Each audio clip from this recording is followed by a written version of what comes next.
Chapter 774. At present, fusing with divinity was the most important thing. Soren cleaned up the battlefield a little, then found a relatively safe place and set up a warning circle around it. At the same time, he also used the power of the Wanderer divinity to set up a high-level legendary trigger trap. Then he carefully began to fuse with the divinity he had just obtained. For Soren, it was not the first time he suppressed the remnant of divinity. If it was only 1 or 2 divinity points, he could now refine it in the blink of an eye. However, this time it would take a little more time to refine 10 divinity points. This was the essential difference between a true god and a mortal. In the beginning, in order to refine 1 divinity point, Soren risked his life to complete the feat of walking barefoot for thousands of miles. The whole process was a collision of wills. There was no doubt that Soren, who had come step by step to the present, could not suppress a small follower god. So when he fused with these 10 divinity points, not much time had passed. A row of data appeared in front of his eyes. Ability upgrade. Your accumulated divinity points have reached 100. From lesser divinity to intermediate divinity. Divinity upgrade. Divinity conversion. All your attribute points +1. A huge amount of divinity emerged. After the accumulation of divinity points reached 100, it seemed to have reached a critical point of a breakthrough. Then all the divinity exploded like a ray of light, and in an instant the power poured into Soren's body. His flesh gradually changed, alternating between matter and energy. Vaguely, Soren's flesh and bones seemed to be stained with the golden light of divinity. When Soren's vision turned to the inside of his body, he found that his blood had completely turned golden. Finally, I've reached intermediate divinity. Soren could not wait to look at his own statistics, and soon saw the value needed to upgrade to great divinity. A total of 300 divinity points. Sure enough, it was an increase of nearly 3 times. No wonder death god Jurgel could divide his power into 3 parts, and at the same time, create 3 gods of death that were close to great divine power. So, upgrading to greater divinity requires at least 900 points of divinity? Jurgel still has some power left. If that's the case, then death god Jurgel's divinity value and divine spark value were both above 1000 during his most powerful period. This is too terrifying. As an ancient god of death, Jurgel's power was difficult to estimate. At least, none of the current active gods had the ability to fight against him. Sauron calculated the standard of greater divine power, and suddenly felt that his whole person was not good. Unless the Abyss Blood War or the War of the Gods. Otherwise, who would be able to accumulate so much divine power and godhood energy? This number was simply too shocking. However, how did the Queen of Spiders come into contact with greatness? I remember that she almost touched the edge of greatness. He looked at his own attributes.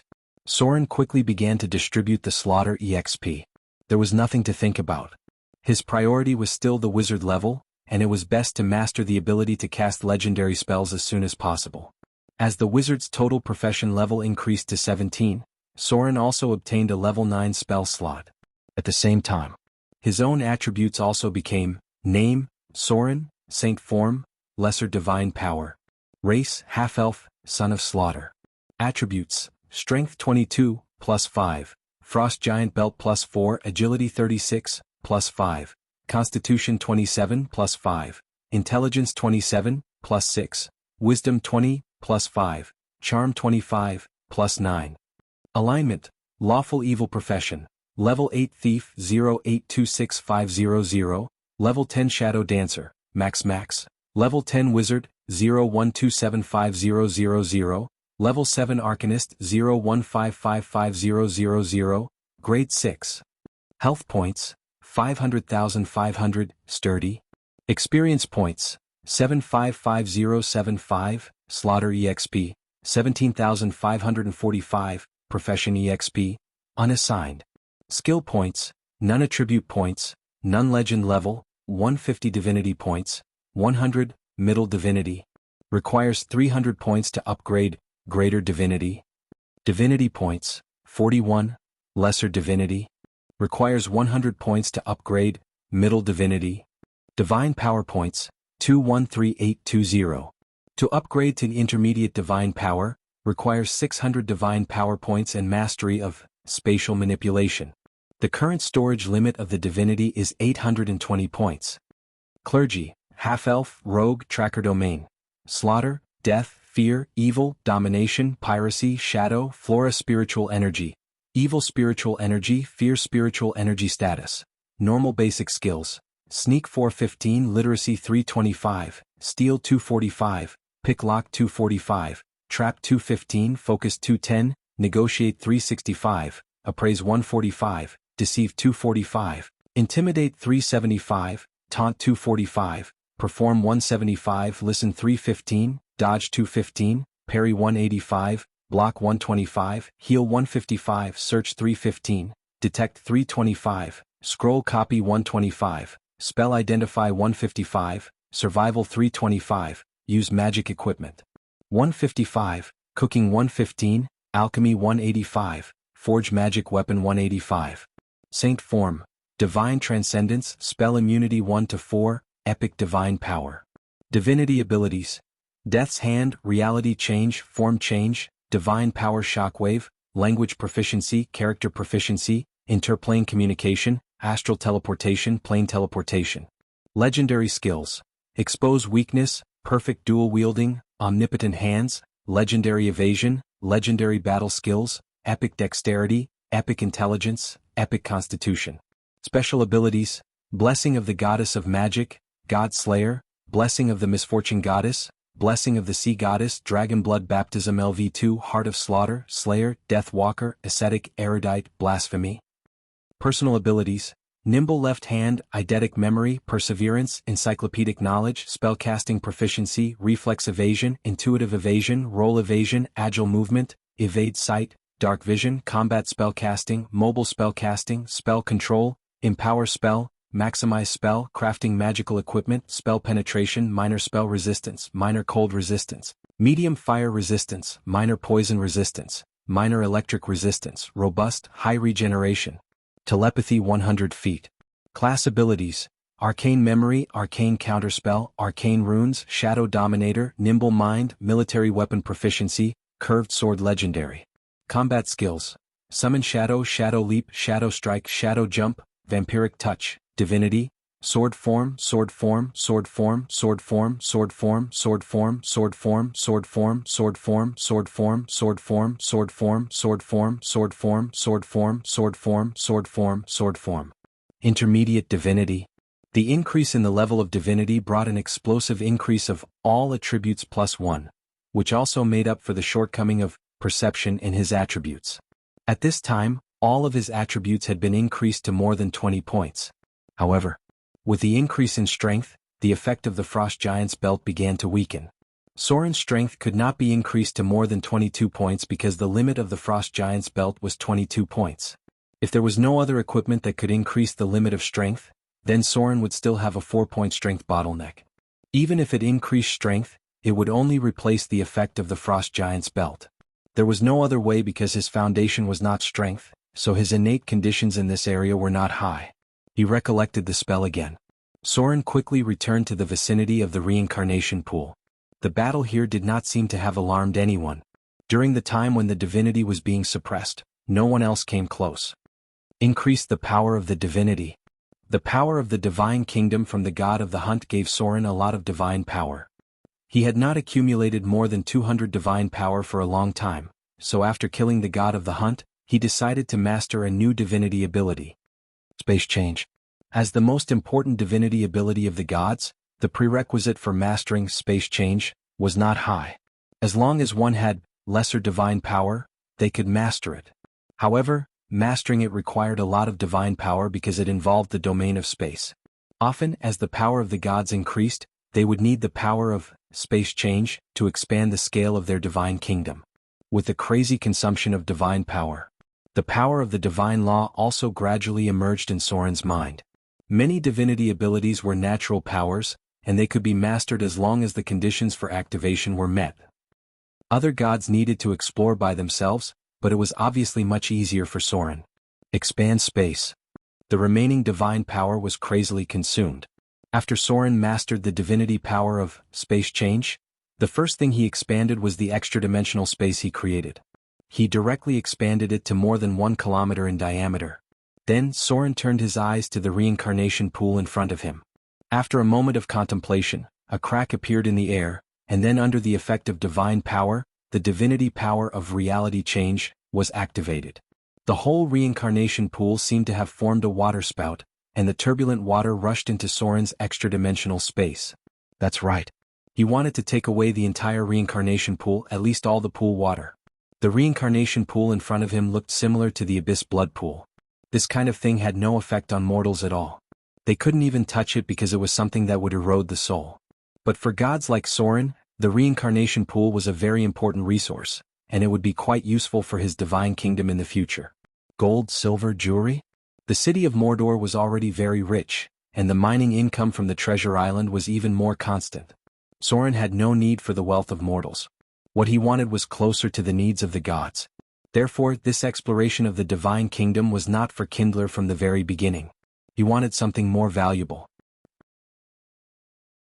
Chapter 775. The water in the soul pool decreased at a speed visible to the naked eye. There was a trace of the Styx's aura in the pool, as well as the power of the godhood left behind by the god of the hunt, Malor. It was the power of the form-change godhood. When the god of the hunt created the kingdom of God, he set the form of the believer's soul reincarnation, so Soren could feel the genetic tree in the form of various beasts. This might have something to do with the believer's personality when they were alive. From jackals, wolves, tigers, leopards, apes, baboons, orangutans and so on, the soul pool could be said to be quite rich in beast forms. This kingdom of God was originally close to the grey wilderness, and some of the power of the law was repelled by Soren. If he wanted to move the soul pool into his kingdom of God, Soren would have to change it again. He would use the power of the abyss blood pool to reshape the reincarnation form, and use the form-change godhood to solidify the believer's soul's transformation mode, changing the current genetic tree from the beast form to the genetic tree of the demon form. Finally, the original form of the petitioner would be stabilized. Among the powers of the godhood, form change and space change were the most commonly used abilities. Most of the miracles used the power of form change.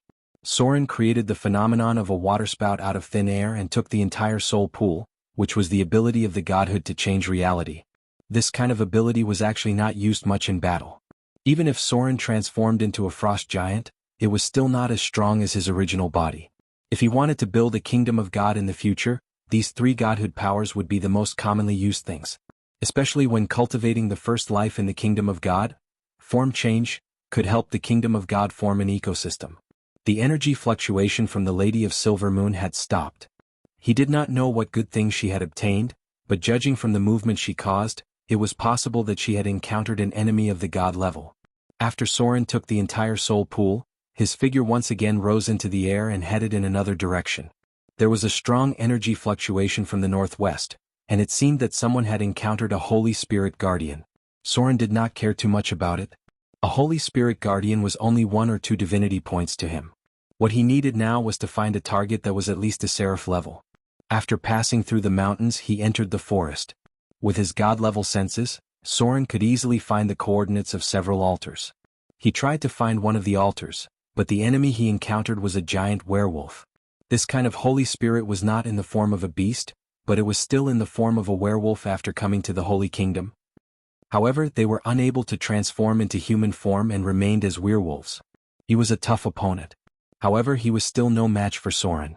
After expending a divine power shockwave, Soren successfully dealt with his target and obtained 2 divinity points. Then there were some other benefits. For example, the gems and gold around the altar, as well as some statues that contained divine power. It was primitive and barren. As a god active in the wilderness, the kingdom of Malor, the god of the hunt, was not very rich. There were no villages. There were no cities. There wasn't even a proper temple. Soren felt as if he had come to a plain where wild beasts roamed freely. Everyone was living according to the habits of wild beasts. There were no traces of civilization at all. Even the altars were very simple. Although many expensive materials were used, the altars of the god of the hunt, Malor, were similar to those of the Aborigines of the outer islands. Perhaps it would be more accurate to describe it as the shaman altars of the African Aborigines. That was right. It was such a simple and primitive thing. There were quite a few holy spirits that survived in the Holy Kingdom, but Soren had not encountered a target that was above the level of a divine servant from another world. He killed 3 holy spirits along the way and obtained a total of 5 divinity points. Then, he found nothing else in the forest that he arrived at. The number of strong people in a holy kingdom depended on the strength of the gods themselves. How many legendary souls had the god of the hunt absorbed after so many years of development? Judging from the current situation, Soren felt that the ratio was not high. At least, he had not encountered a second divine servant from another world so far. Now his divinity points were only 105. There was still a long way to go before Soren's goal. Originally, he planned to avoid the Lady of Silvermoon and go in a different direction to see who could find something good. But now, Soren thought about it and decided to go in the direction of the Lady of Silvermoon to avoid wasting time. The Lady of Silvermoon had mastered the intelligent beast domain. With the opposition and compatibility between her and the god of the hunt, Malor, she must have a way to find the center of the Holy Kingdom. The surrounding scenery flew past quickly. Soren walked for about 100 kilometers and finally found a useful trace. A temple. It was not a simple altar but a real temple. In the square in front of the temple, there was a huge and magnificent statue. It was the appearance of the god of the hunt, Malor. It was more than 10 meters tall and there was still a trace of divine power left on it. Someone fought here. Soren immediately found the traces of a battle after he landed. There was no breath of a guardian in the temple. It seemed that the god of another world had been killed. The temple was very spacious inside, and there were many images carved on the walls. This is... Soren carefully went in and took a look. He was stunned for a moment and murmured, "Is this a record of the war between the god of the hunt, Malor, and other gods?" Yes. The reliefs on the walls were all pictures of war. Moreover, it seemed to be a war between gods. The last relief also recorded the war between the god of the hunt and another god. If there was no avatar crisis, the war between gods would be restrained a lot. First, there would be a war between the churches and the material plane. Then, when the conflict broke out to a certain extent, there would be a war between the holy kingdoms. This kind of war between the holy kingdoms would even last for hundreds of years. Because both sides would have a constant supply of believers' souls, the war between the churches and the material plane would result in a large number of believers dying. These dead souls would enter the Holy Kingdom and reincarnate as petitioners and heroes to participate in the war again. What was recorded was the war between the god of the hunt, Malor, and another god. The war lasted for more than 120 years. In the end, there should not be a clear winner between the two sides, but the relief recorded that the god of the hunt had won and completely defeated the enemy's army. This was obviously unreliable. As long as the other god was not killed in the war between the holy kingdoms, it was not a real victory. The god of the hunt, Malor, probably only had a little upper hand. Then both sides had no way to deal with each other. Considering that both sides would lose if the war dragged on, it was possible that the two fighting gods gave up at the same time. War between the holy kingdoms. Soren looked at the relief above and fell into deep thought. He murmured, "If the avatar crisis ends and I return to the interior of the holy kingdom, I am afraid I will have to deal with such a challenge? Damn it. But I don't even know what the Holy Kingdom is like now. The original god of the half-elves and rogues is only a weak god. Probably the interior of the Holy Kingdom is not worth looking forward to. It seems that I still have to rely on myself." It turned out that the god of the half-elves and rogues was a typical example of a god who got worse and worse. Soren could not fully expect to inherit his Holy Kingdom. If he survived the avatar crisis, he still had to rely on himself to build it. Basically, the valuable things in the temple were taken away. Soren only saw traces of one person's activity here, so it must be the Silvermoon Lady. She had been here. She killed the divine servant guarding the temple and took away the spoils that contained divine power and divinity. Someone's kill-stealing. Soren walked around the temple. After confirming that there was nothing else, he immediately continued to move forward. This line should lead to the core of the Holy Kingdom. The Silvermoon Lady was already in front of Soren. He had to catch up as soon as possible to get a little more divine power. Otherwise, the Lady of Silvermoon would have killed all of them. The Moon Realm, the War Creature Realm, and the Intelligent Beast Realm. The Silvermoon Lady and the God of the Hunt were old rivals. It was absolutely impossible for her to show mercy. He continued to move forward for tens of kilometers. A towering mountain appeared in Soren's sight. The mountain was surrounded by lush trees. At the foot of the mountain was the ruins of a destroyed town. I didn't expect there to be a town in Malor's Holy Kingdom. That's right. There are hunters and werewolves among his followers. If there are other reincarnations other than beasts, it should be reasonable to build 1 or 2 towns. The town had been destroyed. When the Holy Kingdom fell, there was a big earthquake in the plain. Many of the landforms were completely changed. Naturally, the town was almost completely ruined. In front of Soren was a ruin. There were no residents. The low-level petitioners were probably dead. The only things that were intact near the town were the temples and altars. There were a total of 6 such temples and altars, and there was a very magnificent temple at the top of the mountain. This could be the core of the god of the hunt's holy kingdom. Boom! There was a dull explosion. There was a faint fluctuation of divine power from the top of the towering mountain. It was obvious that it was the Silver Moon Lady. Soren was not in a hurry to get close. If this was really the core of the god of the hunt's holy kingdom, there should be a large number of followers and oracles guarding this place. At the same time, the oracles who were responsible for receiving the souls of the believers were basically staying inside the great temple. Soren escaped into the shadows and then carefully approached. Sure enough, he saw the figure of the soul oracles. It was a huge werewolf that was half virtual and half real. It was shrouded in dark smoke. There were 6 of them. Their task was to regularly hand over souls to the god of death and then bring these souls to the holy kingdom. They had a very high status in the entire holy kingdom. Their strength was not weaker than other followers. P.S. Follow Futa's WeChat public account. There is a red packet activity during the new year. Chapter 776. In the kingdom of most of the gods. The oracles who were responsible for regularly going to the underworld to deliver souls to the god of death were very special. They were basically given very special abilities by the gods, and at the same time, they also inherited a trace of the characteristics of the power of the clergy. Because in the eyes of the god of death in the underworld, the oracles responsible for regularly receiving the souls of believers in the kingdom of the gods didn't look at their appearance. They looked at the characteristics of the clergy's power and the imprint on the oracle's souls. In short, if Soren wanted to create oracles who regularly went to the underworld to deliver souls, he had to strip off a trace of his main clergy, which was the power of the half-elf clergy, and leave it on these oracles as an imprint. Only then would the servants of the god of death in the underworld recognize the identity of these oracles. Otherwise, the god of death wouldn't allow the oracles to take these souls away. They had to follow the contract with the gods to prevent the souls of some gods from being stolen by the enemy. The value of ordinary souls was naturally not high. But what if it was the soul of a legendary profession's believer? In order to get these souls, some evil gods would be willing to change form and pretend to be them. It was because of this. There was another group of oracles in the kingdom of the gods who were responsible for personally receiving the souls of legendary professions.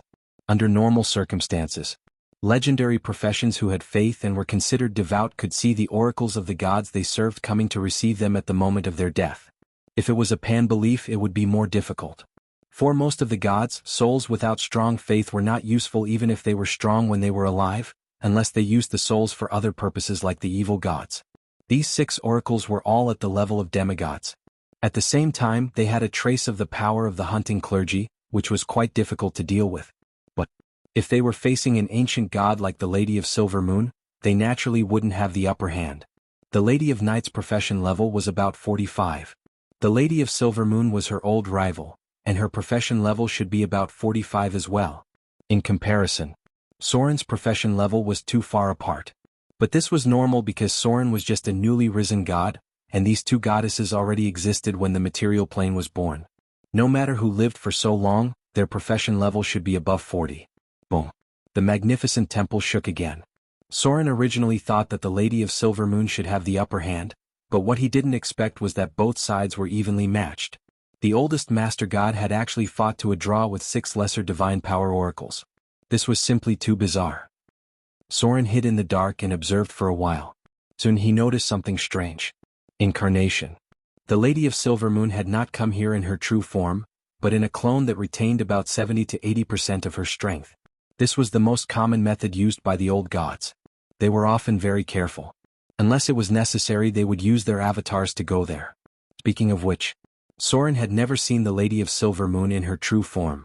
Every time he saw her, it was her avatar. Avatars could at most possess 80% of their strength.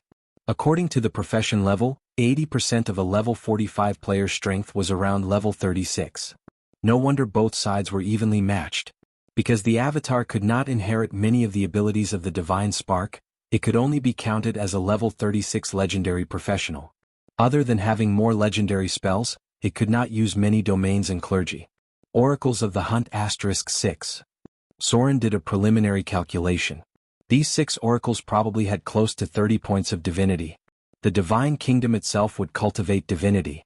After many souls entered the divine kingdom, their divinity would increase little by little. This process could take hundreds of years. Many holy spirits were gradually promoted to the level of demigod in this way. If it was the heavenly mountain plane, they would gradually advance to the form of archangels and above. The god of hunting had existed for thousands of years. Even if the dead oracles were deducted, most of the holy spirits left were still holy spirits that had existed for more than hundreds of years. These oracles of the hunt were initially given 1 point of divinity by Malur, the god of hunting, and then slowly improved over a long period of time. Do you want to grab it? Soren thought about it and soon decided to grab the kill. However, at the moment when he seized the opportunity, he shouted, "Lady of Silver Moon, let me lend you a helping hand." Shadow leap. Shadow strike. Weakness detection. Divine shock wave. Everything happened in the blink of an eye. Soren was more than 80% sure that he could kill them. His figure suddenly appeared near the oracles of the hunt that surrounded the Lady of Silvermoon. The oracles of the hunt had already been hit by a legendary spell, and now they were attacked by Soren and were directly in a state of near death. The legendary ability of weakness detection directly caused a heavy blow, and the last divine shock wave easily took away the head. Shadow hide. Since he had decided to grab the kill, Soren did not care about his reputation anymore. A set of attacks just took away a head. Soren immediately activated the hiding ability of Shadow Dancer and directly entered sneak in front of these oracles of the hunt. Anyway, he had the cloak of anti-detection and these enemies could not see him. "It's you." As the oracles of the hunt were killed by Soren, the pressure on the Lady of Silvermoon suddenly decreased. She raised her hand and blessed herself with a high-level energy shield, and then cast a short-distance teleportation spell. Soren's appearance was not surprising. Just like how Soren was not surprised that the Lady of Silvermoon would also enter this kingdom of God. Originally, when she saw Soren appear, she was ready to temporarily leave the battle and let Soren attract a few enemies away. However, she did not expect that Soren would go invisible after taking the head, and the idea of relieving the pressure on her suddenly fell through. She could only grit her teeth and continue to cast spells to resist. The two sides still had some friendship. But it was also undeniable that the two sides did not get along very well.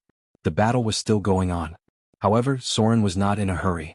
As one of the ancient gods, the Lady of Silvermoon could not be killed so easily even if she appeared in her incarnation. So, he still waited for her to beat the enemy half to death. Kill steal. Soren needed the divinity and quintessence of these otherworldly oracles. As for the Lady of Silvermoon's purpose, she probably wanted to recover her divine power because she had already recovered to the level of intermediate divine power. Both her divinity and quintessence were much higher than Soren's. In ancient times she was very close to becoming a greater divine power. The goddess of magic, greater divine power, and the Lord of Storms, greater divine power, were born from her battle with the Lady of the Night. The divinity and quintessence of these otherworldly oracles was probably not enough for her to care about. At least, it did not have much effect on her. The Avatar's crisis deprived the Lady of Silvermoon of all her divine power when she fell. This was the kingdom of Malur, the god of the hunt, and the divine power in this kingdom of God was very compatible with her priesthood. The Lady of Silvermoon probably entered this kingdom of God to replenish her lost divine power. Now, everyone's divine power was starting from zero. If the Lady of Silvermoon could replenish hundreds or thousands of divine power from the fallen kingdom of God, then she would have a great advantage in the future when fighting against the enemy. Soren was not brainlessly stealing kills. He was certain that the Lady of Silvermoon needed the divine power points the most, so he dared to blatantly steal her kill. If worst came to worst, he could just give up the divine power stored in the temple to the Lady of Silvermoon after obtaining the divinity and quintessence. Soren also helped her.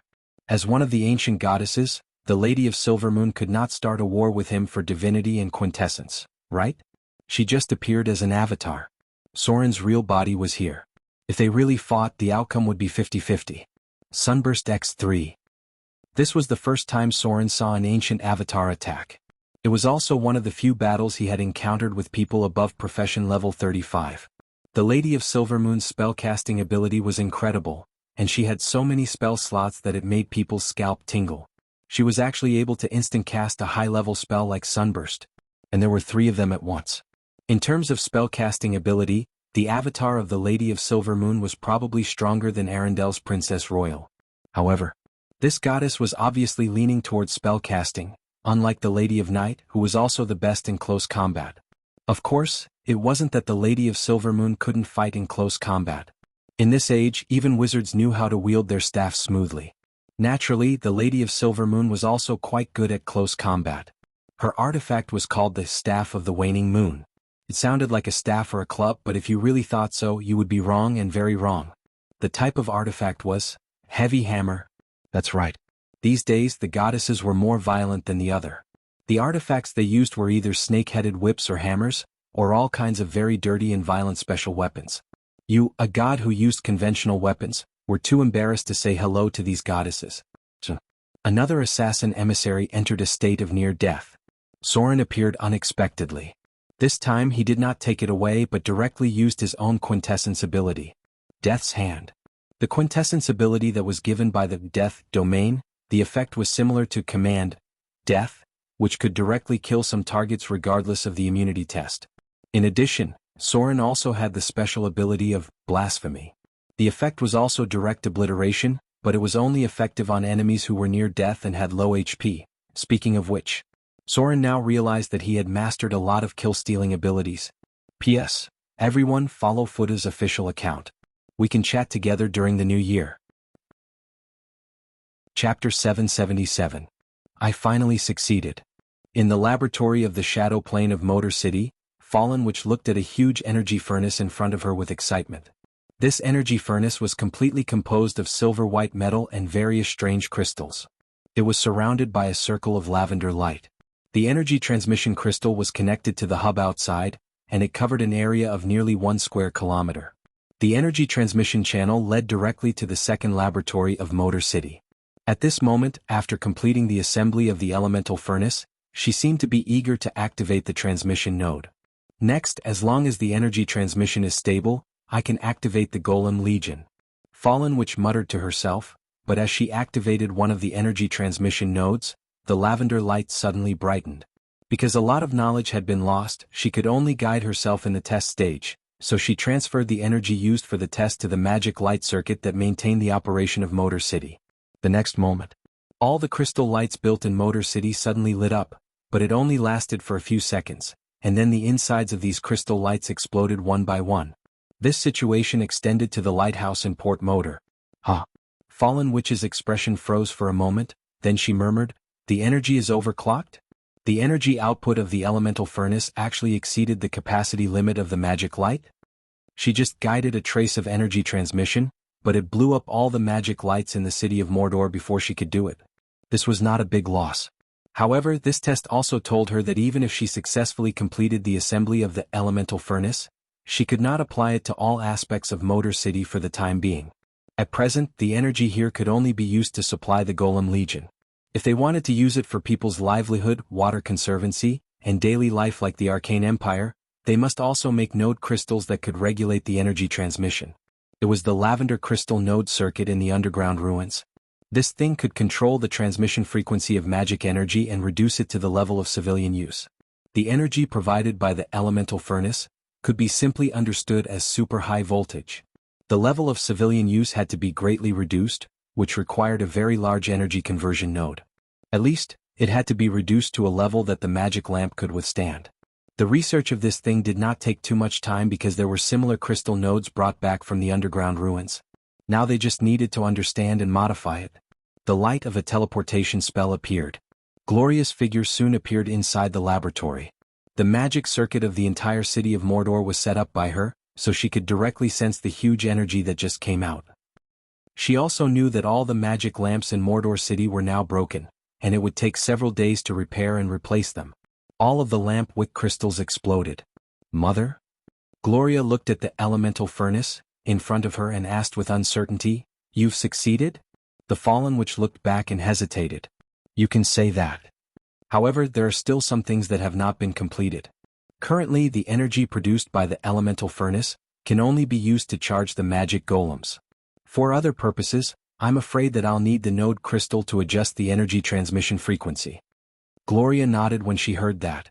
She walked around the huge elemental furnace and asked, Can this thing charge the mana crystal pulse cannon?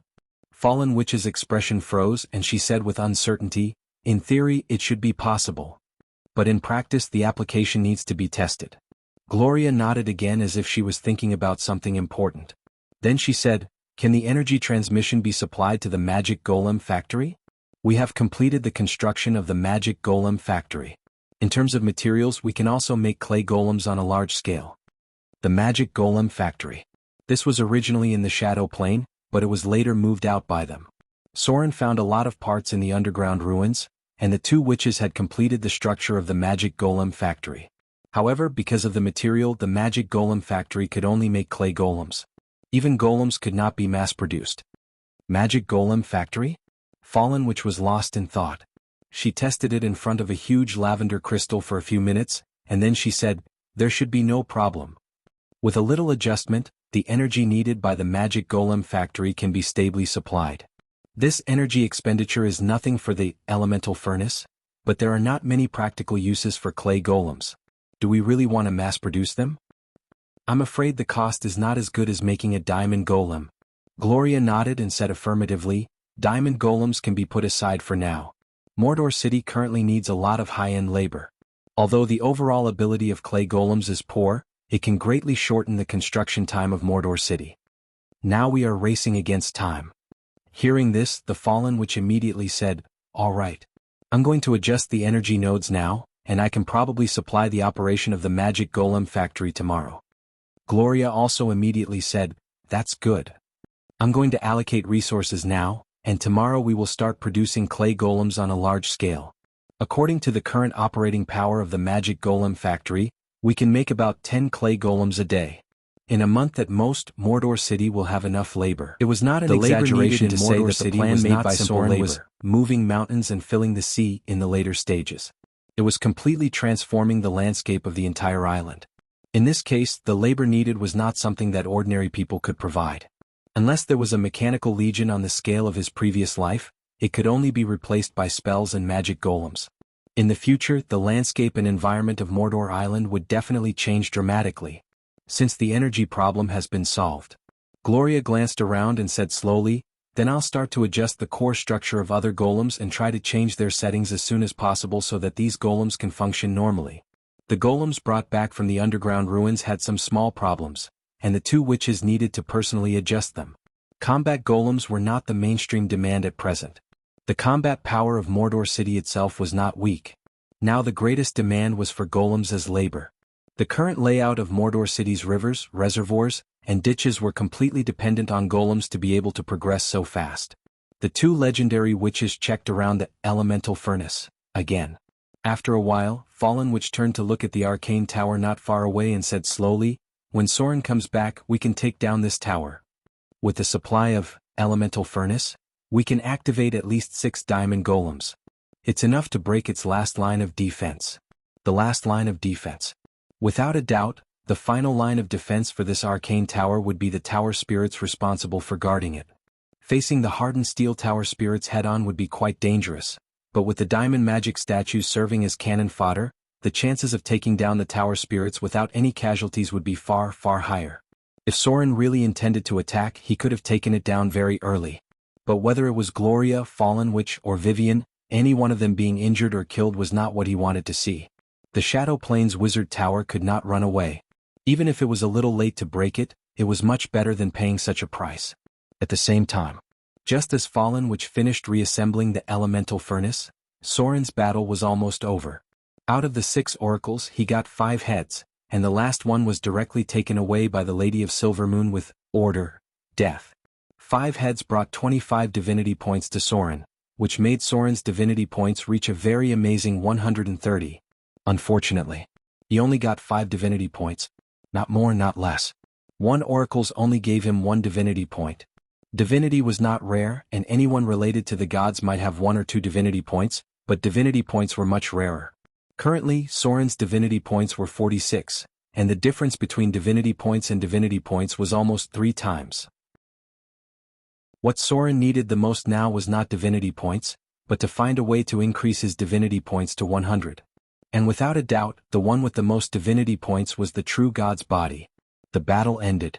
The Lady of Silvermoon's expression did not look good, because she contributed the most in the battle, but Soren took all the heads. The two of them had some friendship. But the two of them were not on good terms. Although they did not fight after the battle ended, the Lady of Silvermoon's expression was not very friendly. Of course. This situation only lasted for a while, because Soren's suggestion made the Lady of Silvermoon smile again. These days the goddesses were very realistic. When Soren suggested that she should take the next spoils first, and that most of the divine power stored in the temple would belong to her, the Lady of Silvermoon finally smiled and nodded at him. This change made Soren twitch his mouth.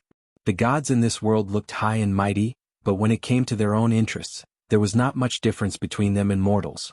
Soren was the same now. He did not care about a little gold, silver, or one or two legendary equipment. But if it was divinity points and divinity points, then he would not give it up easily. No matter what, he would fight for it. After all, the god of the hunt, Malor, was a weak god. The good things in his kingdom were not much, and he was a wild god. The construction of his kingdom could not be compared to that of the human gods, so naturally, his wealth was much less. Soren planned to make a fortune here, then go around his kingdom. If there was nothing good, he would leave first.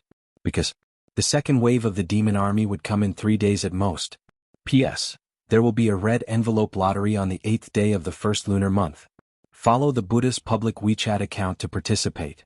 This is not a drill. I repeat, this is not a drill. Chapter 778. Outer Islands, Mordor City. A medium-sized merchant ship docked near the port, and then groups of sailors went ashore from the deck and swarmed towards the tavern in the port area. These men who had been drifting at sea all year round would inevitably seek pleasure as long as they reached the shore. Many people spent their life savings on taverns and prostitutes. After these sailors got off the ship, a group of people in cloaks came down about a few minutes later. The people in charge of secret surveillance in the port area of Mordor City observed for a while and quickly passed on the news. There were many rogues in Mordor City. However, there were very few theft cases in Mordor City, which was a very strange thing. Occasionally there were foreign thieves. After committing crimes in Port Mordor, they would soon be found by some mysterious people, and then they would be taught a lesson. Some of them would disappear, and the others would become the secret sentries of Mordor City. It looks like a wizard. Report to the higher-ups so that we won't blame our poor supervision. Port Mordor was a free port, which meant that anyone could come. There were basically no restrictions and they would not check the origin of one by one. In this case, it was inevitable that there would be a mix of good and bad people, so Mordor City needed a strong enough grey power to ensure the security here. However, this freedom was limited to Port Mordor. If one left Port Mordor and went to the interior of the city, there would be more restrictions. This was to prevent others from infiltrating Mordor City and bringing some trouble to Soren. It was not surprising for wizards to visit. The Northern Witch Council had recently set up a branch in Mordor City, which was managed by a member of the council who was close to legendary level. The Outer Islands had the specialty of the Outer Islands. Many spellcasting materials and mutant plants from sea creatures could always attract some wizards. During this time, the residents of Port Mordor had seen a lot of wizards. They were already used to it, but they still had to maintain the appropriate awe. Even the most ferocious of sailors would not recklessly provoke a mysterious adept. Teacher, is this Mordor City? It's as prosperous as the legends say. A group of people quickly walked down the deck. One of the young men looked around in surprise and whispered, "Although it's far from the wizard city, it's quite rare for a new city to develop to such a scale." People were coming and going at the port, and all kinds of goods were piled up in the warehouse. The merchants gathered near the Chamber of Commerce to bargain. Beside them, there was a priest trainee of the Lady of Wealth who was responsible for witnessing the transaction. Unless the transaction involved a relatively large amount of money, the priest of the Lady of Wealth would generally not be disturbed.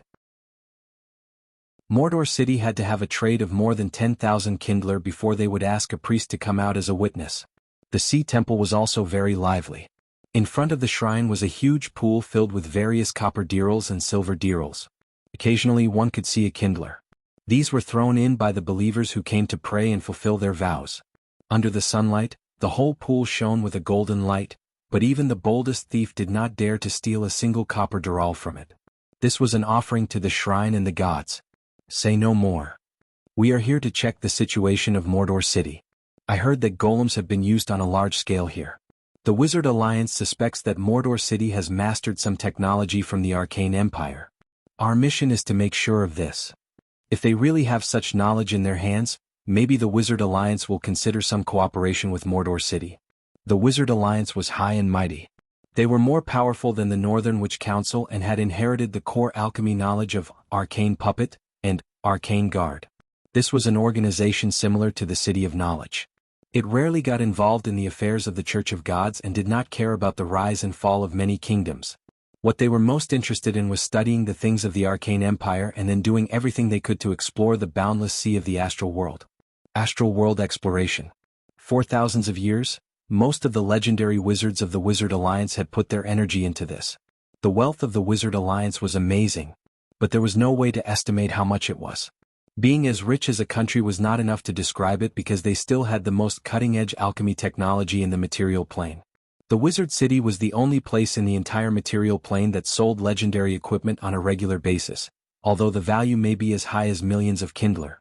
In the past few hundred years, one of the most amazing moves of the Wizard Alliance was that they found an asteroid in the sea of the astral world that was completely diamond petrified inside. It was about 3 kilometers in diameter. The top leaders of the Wizard Alliance worked together to intercept the meteor with some magical means and then send it back to the material plane. The value of this meteor was immeasurable. It was said that the diamonds inside had not been used up until now. The Arcane Puppet was an advanced version of the Diamond Golem, which required a lot of diamonds and high-purity crystals. The current research direction of the Wizard Alliance was similar to that of Mordor City. Synthetic diamonds. Refining high-purity crystals.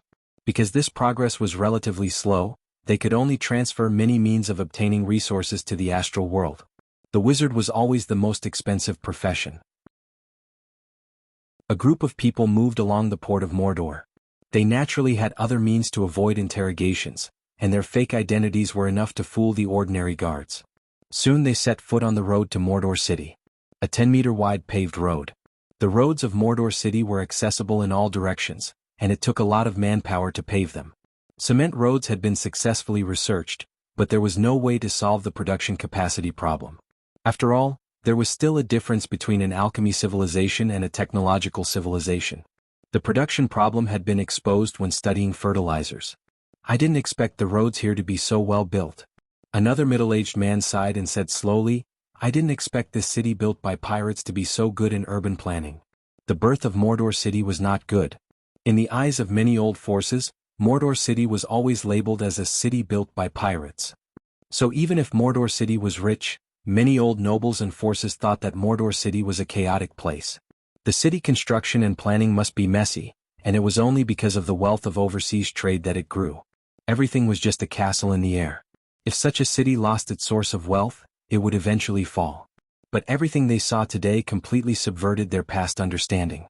These people from the Wizard City realized for the first time that there was a city full of civilization in addition to the Wizard City in the entire material plane. Civilization. That's right. In the view of the Wizard City, many cities in the material plane were primitive, dirty, and ignorant. Giddy up. A few carriages carrying goods arrived and the coachman moved forward. A bearded merchant sat by the side, and when he passed by these people, he happened to open his mouth and say, What about the mountain in the north? When I went up to the eastern route, wasn't the mountain still there? How come the mountain is gone now? Hearing the middle-aged businessman's words, the coachman slowed down a little, pointed to the flat land in the north and said in awe, That mountain was still there a few months ago. But I heard that the mountain blocked the plan of the city hall. Then they sent people down and said they wanted to flatten it. At that time the foremen were stumped. How could a mountain be flattened? There was no way. They could only try to blow it up with gunpowder, but the speed was too slow. Later, it seemed that the city hall thought they were doing too slow, so they found a way to invite the mysterious wizard. I heard that the wizard used a spell called Stone to Mud to flatten the mountain. It's only been a week or so. The whole mountain has been flattened, and now it's said that a workshop is going to be built there. It's not just this mountaintop. More than a dozen mountains near Mordor City have almost been flattened now. You probably haven't been back for too long. Recently, the city hall has mobilized a lot of golems. That thing is the real deal.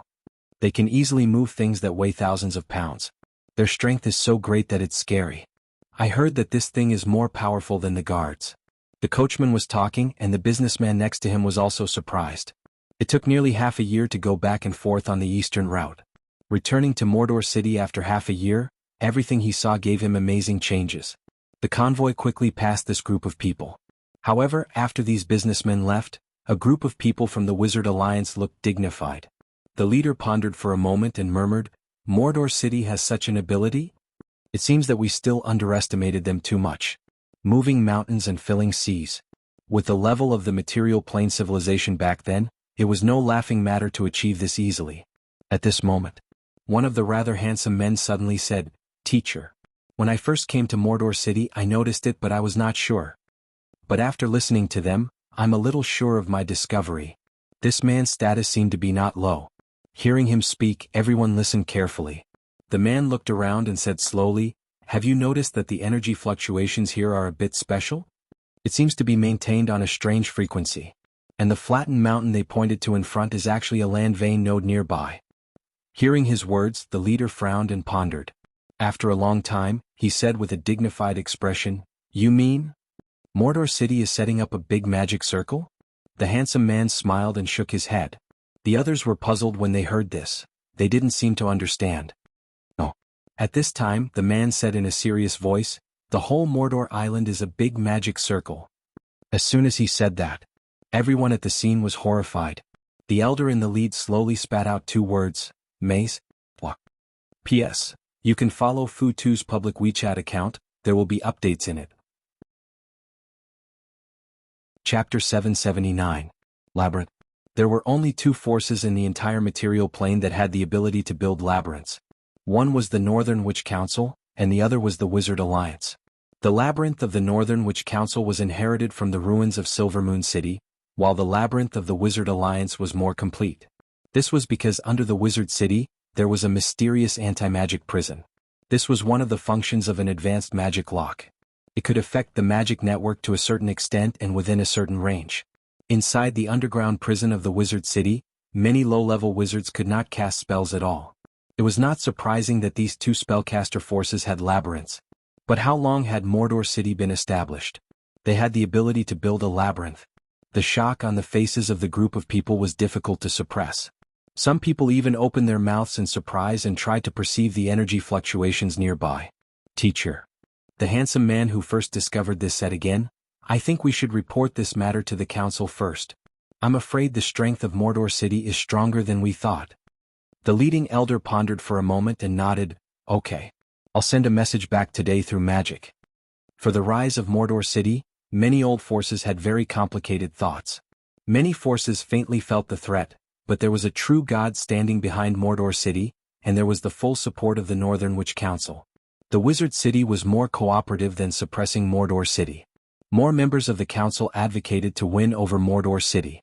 After all, the distance between the two sides was quite far, and there was no direct conflict of interest at present. The morning sun emerged. The patrol guards of Mordor City were changing shifts. In the mansion further away, there were some wizard apprentices guiding the clay golems out. The intelligence level of low-level golems was very low. They could only complete relatively simple cleaning, and carrying. Therefore, when working on the clay golems, they still needed apprentice adepts to be in charge of controlling and guiding them. Generally speaking, the higher the grade of the golem, the higher the intelligence level of the golem. For example, the doll girls that Alice made, their intelligence level could already be said to be at the demonic level. Many residents passed by the central square, and when they saw the groups of clay golems walking toward the south gate, some of them could not help but stop to watch. However, most of them seemed to have gotten used to it, and after a glance they hurried off to do their own things. As residents of Mordor City, they had long been used to accepting new things. The changes in Mordor City were even greater than those in other cities. Perhaps one day all the patrolling guards in the city would be replaced by these golems, and they would not be surprised, because they had seen a lot recently. During this period of time, hundreds of clay golems and golems could be seen in Mordor City every day, and the figures of wizards were more and more frequent. There were also many beautiful witches from the Northern Witch Council. It took a day and a half to replace all the magic lamps.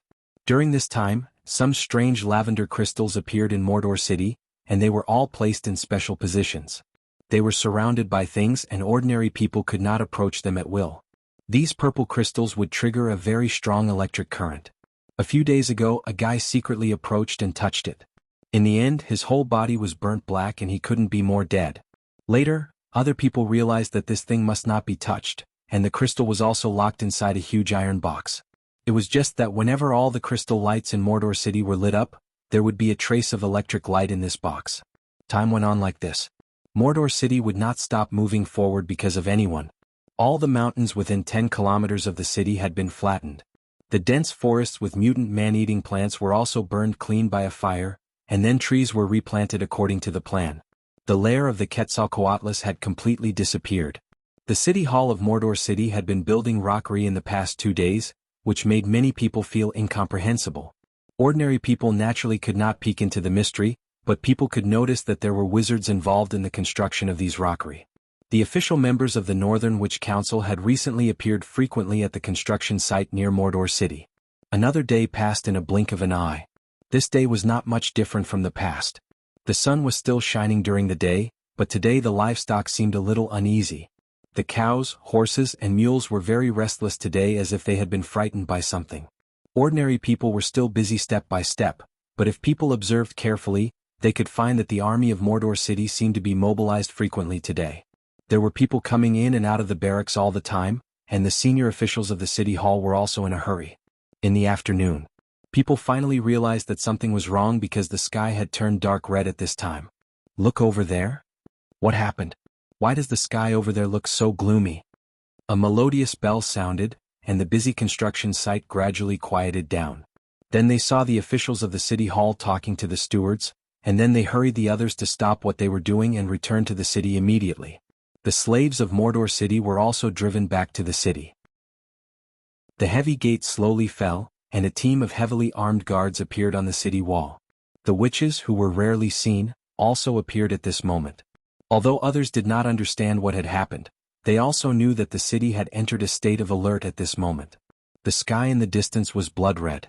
At first glance it made people feel very depressed. As time passed, everyone held their breath and watched nervously. Suddenly the sky seemed to crack open, and a deep dark crack appeared in the blood-red sky. Then a dazzling fire appeared on the horizon, and then a fist-sized fireball fell from the sky like rain. Panic broke out in an instant. Even though Soren had prepared a lot for the second wave of the Avatar crisis, panic still spread throughout the city at the moment of the disaster. Fire rained from the sky. A fist-sized fireball fell one after another, and in the blink of an eye, the distance was already filled with fire. A high-pitched dragon's roar sounded. The Wyvern Knights of Mordor City rose into the air and rushed to the south at an amazing speed. That was where the battlefield was, and this place was just affected by it. Gloria and Fallen Witch also appeared in an instant. The figure of the high priest was shrouded in the glory of divinity. She silently chanted something. With the prayers of the believers, a beam of light suddenly rose from the great temple of Mordor City, and then turned into an energy shield that wrapped the whole city in it. The fire rain fell on the energy shield and exploded, but it still could not shake the energy shield at all. The accumulated power of the great temple finally played a role on this day, protecting Mordor City from all the meteor fire rain. Not good. This is the power of scorching hell. The high priest's expression was very solemn at the moment. She looked up at the fire in the distance and said to Gloria, "The plain crack open this time is not leading to the bottomless abyss." The demons of scorching hell also opened a plain crack nearby. Scorching hell. In the lower plane there was a plain space between Bator Inferno and Grey Wilderness. Scorching hell, as the name suggested, was a lower plane filled with a sea of fire. This was a neutral, evil, and lawful plane. Most of the active creatures here were neutral evil, and a small number of devils that had escaped from the Bator Hell to survive. The scorching hell was not under the jurisdiction of the Bator Inferno. It was an independent lower plane and one of the strongholds of the demons. It was said that there was a devil that was comparable to a great divine power inside the scorching hell, but the outside world knew little about its existence. It could only be determined that it was a very ancient evil existence. There were a few lower planes. Among them, the largest were undoubtedly Bator Inferno, Scorching Hell, Bottomless Abyss, Grey Wilderness. The other lower planes basically only had one layer, and the area was far less than these two, so the eyes of the lower planes were mainly focused on these two places. The impact of the Avatar crisis was comprehensive. Although the second wave of attack was still led by an uncountable number of demons in the bottomless abyss, the other demons and devils undoubtedly began to move after the first wave of probing contact and ascertaining that the planar barrier was gradually loosening. The Scorching Inferno, was the world with the closest environment to the fire elemental plane. Normal creatures couldn't survive in it, and even demons with fire resistance found it difficult to move around. Only creatures that were completely immune to fire could move freely in the scorching inferno. The fire rain that fell from the sky came from the demons of the scorching hell. Souls were the most precious wealth of the lower planes. Whether it was demons, devils, or demons, they inevitably needed to plunder souls in the process of improving their strength. What made Soren a little surprised was that in addition to a plane crack connecting to the bottomless abyss, the island of Moder was also connected to the scorching hell in the lower plane. However, he had already prepared for the second wave of the Avatar crisis. Although there was an extra passage to the scorching hell, it was still not enough to threaten the safety of Moder City. So, after confirming that there was no problem with the safety of Moder City itself, the garrison began to mobilize quickly. A shadow dragon hovered over Moder City, and then followed the army in the direction of the opening of the plane crack. The second wave of the Avatar crisis was coming. P.S. At 8 o'clock tonight, there will be a public WeChat red packet lottery. You can find it by searching Buddha. Come and try your luck. Chapter 780. The tranquil night wind blew. Kano sat on the roof and looked into the distance. He was a respected paladin.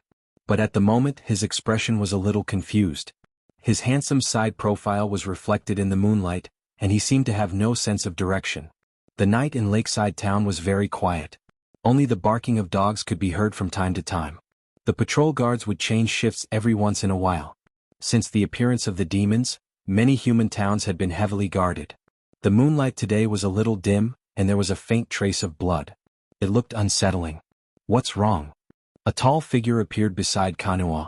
At first glance, the face was very beautiful, and it was very easy for people to think that she was a woman. However, if one looked carefully they could tell that she was a man. This was a wood elf. Wood elves lived in the forest area.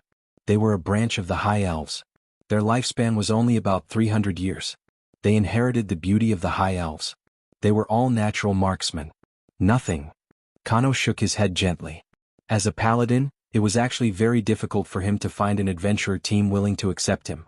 This was a kind of sorrow. Because there was no way for pure kindness and justice to be accepted by people, Kano once traveled alone for a long time. The other adventurers did not reject him, but they were not willing to travel with him. Because the adventurers were afraid that the paladins would cause unnecessary trouble. They were afraid of the paladins' excessive sense of justice. They might even be the people that the paladins thought were evil. Kano traveled alone for a long time. The sense of mission to uphold justice led him forward, and it also made him stronger and stronger. However, he still couldn't find his true direction. Especially with the recent changes in the world, he felt extremely lost. He was no longer young. Just like the proverb said, the eyes of older paladins always showed sadness and helplessness. Kano was a little lost. He was not sure if he could really bring change to the world. The hot-bloodedness of his youth had faded a lot. He no longer thought that light and justice were the only truth in the world. Darkness also existed. What he was doing now was to painstakingly maintain that little bit of truth, kindness, and beauty. The more powerful he was, the more he felt his own insignificance.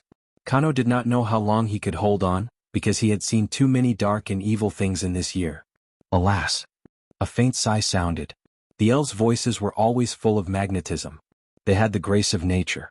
The wood elf sitting next to Kano shook his head and slowly said, "Are you still blaming yourself for what happened during the day? We've done our best." What happened during the day? Thinking up to here, Kanua's eyes couldn't help but reveal a trace of sorrow, anger, and helplessness. The current adventure team was the best companions he had met in so many years. They were kind and full of a sense of justice.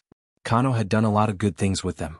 When they were heading to Lakeside Town during the day, they passed by a small village and found wandering demons there. Although they had stopped everything in time, many innocent people still died. Demons were so cruel. Even 3-year-old children were not spared. Those pitiful villagers suffered heavy casualties. Thinking of the scene he saw during the day, Kanua's heart was filled with a sense of powerlessness. He had already encountered many such things along the way, but there was really not much he could do. This guy's sense of justice is too strong. The world is getting more and more chaotic. It's good enough that we're still alive. Do you know Oak Tree's team? They were all killed some time ago. They all died in the hands of the cultists. A halfling figure appeared, holding a jug of wine in his hand. He looked a little sloppy. It was the halfling Aladdin who hadn't shown up for a long time. After the incident in the City of Wealth, no one knew where he went. This time he just happened to show up here and even sneaked into a very good adventurer team. Hearing Aladdin's words, the wood elf couldn't help but sigh. The world was getting worse. These days, even the adventurers' days were not so stable. The usually safe routes could now encounter such troublesome monsters as the ogres. The originally balanced biological chain of many races was now almost completely destroyed. Now even the drool cult had a headache. Kanua couldn't help but sigh when he heard that. For a moment he didn't know what to say. Ideals and reality were wearing down his will. He felt that if he continued like this, he might not be able to hold on to those beliefs at the beginning. "Where's the wine? Where's my wine?" A loud voice unique to the dwarves sounded, followed by a burly dwarf with a floor-length beard climbing up. He was very tall. For the dwarf race to grow more than 7 meters, only a special bloodline could do that. This guy was probably 300 pounds. When he climbed up, the roof shook. Here you go." Aladdin threw the jug of wine over. For a moment he didn't know how to comfort the paladin next to him. He felt that the paladin was sometimes like a woman. The life and death of others didn't matter to them. It was good enough to try their best to help. The paladin, who carried so many lofty ideals all day long, was too tired and too stupid. In the whole adventurer team, only the wood elf was very supportive of Kanua's beliefs. Am I seeing things?" Aladdin, who had just thrown the jug of wine over, suddenly froze. Then he pointed to the sky and muttered, "Look over there. There's a crack in the sky." He was not seeing things. The sky in the distance had unknowingly turned blood red. Then a pitch-black gap appeared, followed by the appearance of countless figures of demons. Not dretches, not quasits, but the real elite class of demons. Aladdin saw a group of succubus with open wings, a violent demon weighing more than 2,000 pounds, and even the terrible soul judgment demons and bailers. These demons appeared from the crack in the sky and rushed to the lakeside town in an instant. Dang, dang. The sharp alarm sounded, and the strange scene in the sky undoubtedly alarmed the guards. But all this happened too fast. Before the guards of the lakeside town gathered, dozens of demons had already killed their way into the town. The leader was a legendary level bailer. He laughed wildly and slaughtered the humans who dared to stop him. These humans were so weak that none of them could even withstand a blow from him. A raging fire was ignited. The ferocious and terrifying figures of the demon-hunting spiders emerged from the darkness. They easily killed one target after another. In the blink of an eye, dozens of people had died. Demons? Demon army. Aladdin could not help but swallow, and his voice seemed to tremble a little. This is an organized demon army. Only the demon army has such combat power in the abyss. This was an organized demon army. Although they were still fighting in a mess, there were obvious traces of command. This was a one-sided massacre. The guards of the lakeside town had no ability to stop them at all. It was completely one-sided. It was estimated that they could resist for a few minutes at most. Let's run? It's not too late to run now. Aladdin glanced at his companions who were equally shocked and murmured, "So many demons. I'm afraid that even if we are all legendary, we may not be able to defeat them." "Wait, they're coming. I'm afraid we can't leave even if we want to." Shrill cries were heard. The demons had begun to rush into the residential area, and the screams of innocent people were everywhere. The burly dwarf's expression was also a little frightened. The wood elf's face was very pale and she whispered, "This is the gate of the abyss. How can there be so many?" Kano's expression was very complicated. It seemed that countless thoughts flashed through his mind in an instant, but then his expression gradually became firm. There was a commotion below the hotel. The sudden arrival of the demons made many adventurers panic, and then many people desperately fled. Even further away were people who were fleeing for their lives. Many guards directly gave up resistance, threw away their armor and ran out of the town. This was not an enemy they could fight against at all. "You guys go." Kano took a deep breath and slowly grasped the long sword at his waist. He used so much force that his knuckles were a little white. This not-so-young sacred warrior lowered his head, and the expression on his face could not be seen clearly. He just said in a dignified voice, "You guys go. There are too many demons. It'll be too late if you don't go now." After saying that, he slowly stood up and jumped down from the roof. "Kano?" The wood elf seemed to understand something, and her expression was quite complicated. She murmured, "You? What about you?" Her voice was trembling. The others seemed to understand something, and their eyes looking at Kano were quite complicated. I can't go. Kano did not look back but continued to move forward step by step. His footsteps seemed to be more and more firm. He said in a deep voice, "Sacred warriors can't leave at this time. How can I sit by and watch the demons slaughter humans? And I'm running away cowardly?" Kano did not stop moving. In the blink of an eye he was already dozens of meters away. In the distance, there were flames all over the sky, and the figures of countless demons gradually appeared. They laughed wildly and vented their desire to kill, and the waves of shrill screams seemed to make them even more happy. Kano was surrounded by people who were fleeing for their lives. There were soldiers, civilians, and adventurers. Everyone wanted to desperately escape from this terrible place, and only he continued to move forward silently, even if he knew that only death awaited him. He was a sacred warrior. He could not leave at this time.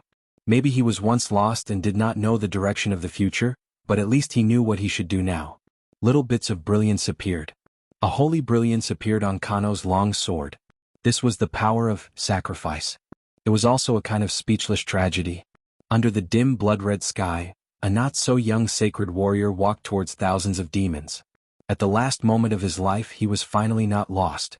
P.S. The negotiation with the starting point failed. Fu Tu may leave.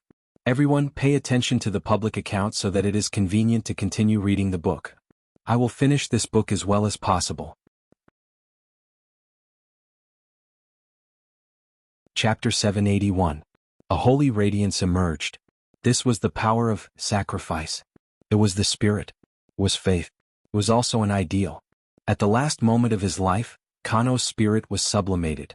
With the belief that he would die, his spirit broke through the barrier of the material plane. The light of the soul turned into the most real power, forming a domain ability that only legendary paladins could master. And it was the most powerful sacrifice domain. Sacrifice. This was the ability to burn the flame of life. This domain was almost a certain death power. As long as a paladin mastered this domain, their final ending was almost without exception a glorious death in battle. They were a group of noble people and also a group of great people. The surroundings gradually quieted down. The demons' excited laughter gradually stopped, and there were heavy panting sounds coming from the surroundings. Even those berserk demons who were crazily slaughtering civilians stood still on the spot, looking at Kano, who was gradually approaching from afar with a murderous and hateful expression. Paladin. If there was something that the demons of the bottomless abyss hated the most, then there was no doubt that the paladin would always be at the forefront. One was chaos and evil. The other was lawful and kind. They were born to be in opposing camps. One represented the truest kindness and justice, while the other represented the ultimate chaos and evil. They were two extremes that could not be accommodated. Killing a paladin was an irresistible temptation to the demons, and torturing the soul of a paladin was an ultimate pleasure to them. These ordinary mortals could no longer arouse their interest. The demons let these crying and screaming civilians escape. Thousands of demons from the bottomless abyss gradually surrounded Kano. Their eyes were filled with eagerness as if they couldn't wait to tear him apart, but none of the demons dared to make the first move, because the paladin's power was shocking them. The holy sacrifice radiance was so dazzling to the demons that even the higher-ranking demons had a trace of fear in their hearts. However, Kano was still a human after all. At this moment, most of the civilians in the surroundings had escaped. The demons surrounded Kano in the middle. As the number of people gathered, the demon's courage also increased. Finally, a berserk demon couldn't restrain the desire to kill in his heart. With a roar, he was the first to charge at Kano. Clang! A silver-white radiance appeared. The instant the berserk demon charged at him, Kano instantly dodged and swung his sword. In the next moment, the two figures intersected, and the berserk demon's body was cut in half at the waist. Kano's mottled silver armor was splattered with the demon's filthy blood. Sacrifice. The conviction of certain death and the power of burning life allowed Kano's strength to rise above legend. At least. Before his life was exhausted, he should have been one of the most powerful paladins in the material plane. Blood spread. This pungent smell of blood did not make the surrounding demons feel fear. Instead, it completely aroused the chaos and madness in their hearts. Amidst a series of roars, another 3 berserk demons charged over. Balor's figure appeared. He seemed to have also discovered this interesting enemy who overestimated himself. However, being smart and cunning, He did not intend to attack at this moment because he was well aware of the Saint Samurai's lethality against demons. There was no need for a group of demons to exhaust his strength. It would be very dangerous to deal with this paladin. Silver cross slash. A silver-white cross appeared. It was different from the swordsmanship that Soren had used. What Kano used was the real silver cross swordsmanship. It was a set of practical swordsmanship created by the craziest group of paladins during their expedition to the bottomless abyss. Paladins were paranoid. In that glorious era, the Akang Sky tribe in the upper plane had launched a crusade against the lower plane. Millions of Akang angels launched an attack on the bottomless abyss. Paladins from the material plane also participated in the battle. This was an extremely tragic battle. Even true gods fell in it and could never be resurrected. Silver cross swordsmanship originally came from this era. To some extent, the birth of White Raven swordsmanship was also related to it. Bang bang bang. The bodies of the 3 berserk demons fell, and the surrounding demons could not help but hold their breath. Go! Tear him apart. The legendary Baylor appeared at the right time. As soon as his voice fell, the surrounding demons suddenly seemed to be encouraged. At once, 7 or 8 middle-grade demons rushed over. Light appeared. Kanua's expression was tranquil as he went up to meet them. Following the collapse of corpses one after another, his figure also suddenly paused for a moment. He was injured. It was already a huge disadvantage for a melee profession to fight against a large number of enemies, not to mention that he was fighting against an extraordinary demon. There was an additional wound on his abdomen, and a crack had already appeared on his armor that could barely be considered a grade 1 extraordinary. He's going to die. All of you go. Kill him. With the roar of the Baylor, the demons began to rush over. The space was not enough for too many demons to get close to him, but Kano now had to face at least 4 or 5 demons at the same time. More and more bodies fell on the ground. However, Kano's injuries were getting more and more serious. As a high-grade paladin, his own life potential was limited. Even if the sacrificed domain gave him the ability above legendary, this power could not last for too long. A cunning demon seized the opportunity. Just as Kano was injured and staggered, it flew over and was ready to knock down the paladin in front of it. Swoosh! A sharp arrow shot out from the darkness. Then a burly dwarf wrapped in armor rushed out with a battle-axe and a heavy shield. He seemed a little scared and roared to boost his courage. He roared, "You damn demons! Come and taste your grandpa's battle-axe." The figure of a wood elf appeared. Aladdin nimbly escaped into the shadows and moved forward at high speed. Yo! Yo! Kano found the traces of his companions. There was a touch of emotion and a touch of sadness on his calm face. He instantly killed the demon in front of him with his sword and whispered, "You shouldn't have come back. There were too many demons. Even if they all died here, it was impossible to defeat so many demons." Ah! The halfling's laughter came and his tone seemed quite relaxed. "We didn't come back to die. Look behind you." There was the sound of galloping horse hooves. After that, Kano saw a group of fully armed knights approaching rapidly. The leader was a lady with fluttering red hair. She took the lead and charged into the midst of the devils. As she brandished her dual blades, the devils fell one after another. This is the flag of Mordor City. Lakeside Town is the territory of the Wind Spear Hills. Did Mordor City secretly control the Wind Spear Hills? A black flag fluttered in the wind. Under the flag, hundreds of cavalry launched a charge. They were like a torrent of steel, cutting into the army of demons in an instant. Then the figures of various professions emerged. The rogues escaped into the shadows and pierced the enemy's heart with poisoned blades. The chanting of spells came. Kano actually saw the rare northern witches in the team. They were very few in number and were firmly protected in the center of the team while casting various spells. But all this was not the key to winning or losing. What really determined the outcome was the divine brilliance that Kano saw in the crowd. Paladins. A team of paladins in silver-white armor appeared in his line of sight. Although there were only a dozen of them, their explosive lethality was dozens of times that of the others. Judging evil was their talent. These paladins had emblems that Kano had never seen before. They did not belong to any paladin group he was familiar with, but they were all so powerful, especially the young paladin in the lead. He looked like he was only in his 20s. He held a two-handed greatsword with divine brilliance in his hand. He rushed into the sea of demons as if there was no one there. Almost no demons could stop him. Avenger. Follow me. I will lead the charge. With impassioned roars, the dozen or so paladins formed a cone formation and pierced through the thousands of demons like a sharp knife. After the paladin in the lead killed a legendary-level soul judgment demon, he led his team and prepared to make another round in the demon army. Kano's figure trembled in place. That's... He suddenly seemed to think of something, and a trace of ecstasy and disbelief appeared on his face. He murmured, "Holy Avenger. The light of justice. Holy Avenger, Casimir. One of the most powerful weapons in the world for paladins. It was also one of the most lethal weapons against evil in the entire multiverse." Kano didn't know the paladin in the lead, but he recognized the legendary Holy Avenger, so he naturally knew the identity of this group of paladins. Holy Avenger. A group of outliers among the paladins. They guarded the sacred sword, Casimir, for generations. Only when there was a major crisis in the world would this group of paladins appear. The scales of victory were tilting. If the reinforcements of Mordor City were an important bargaining chip, then the appearance of these paladins, especially the terrifying lethality of the Holy Avenger, was the sword that completely defeated the demon's courage to fight. Unstoppable. The young paladin with the Holy Avenger was unstoppable. Even the Baylor in the lead was terrified after seeing him. He did not hesitate to escape in the direction of the abyss. This divine weapon had slain countless demons, and even the evil gods had fallen under its sharp blade. With the Holy Avenger in hand, I will cut down the demon lord for you to see. If a secondary Baylor like him was cut down, it would probably be a matter of a few slashes. P.S. Search for Buddha, and you can follow my WeChat account. Everyone follow me.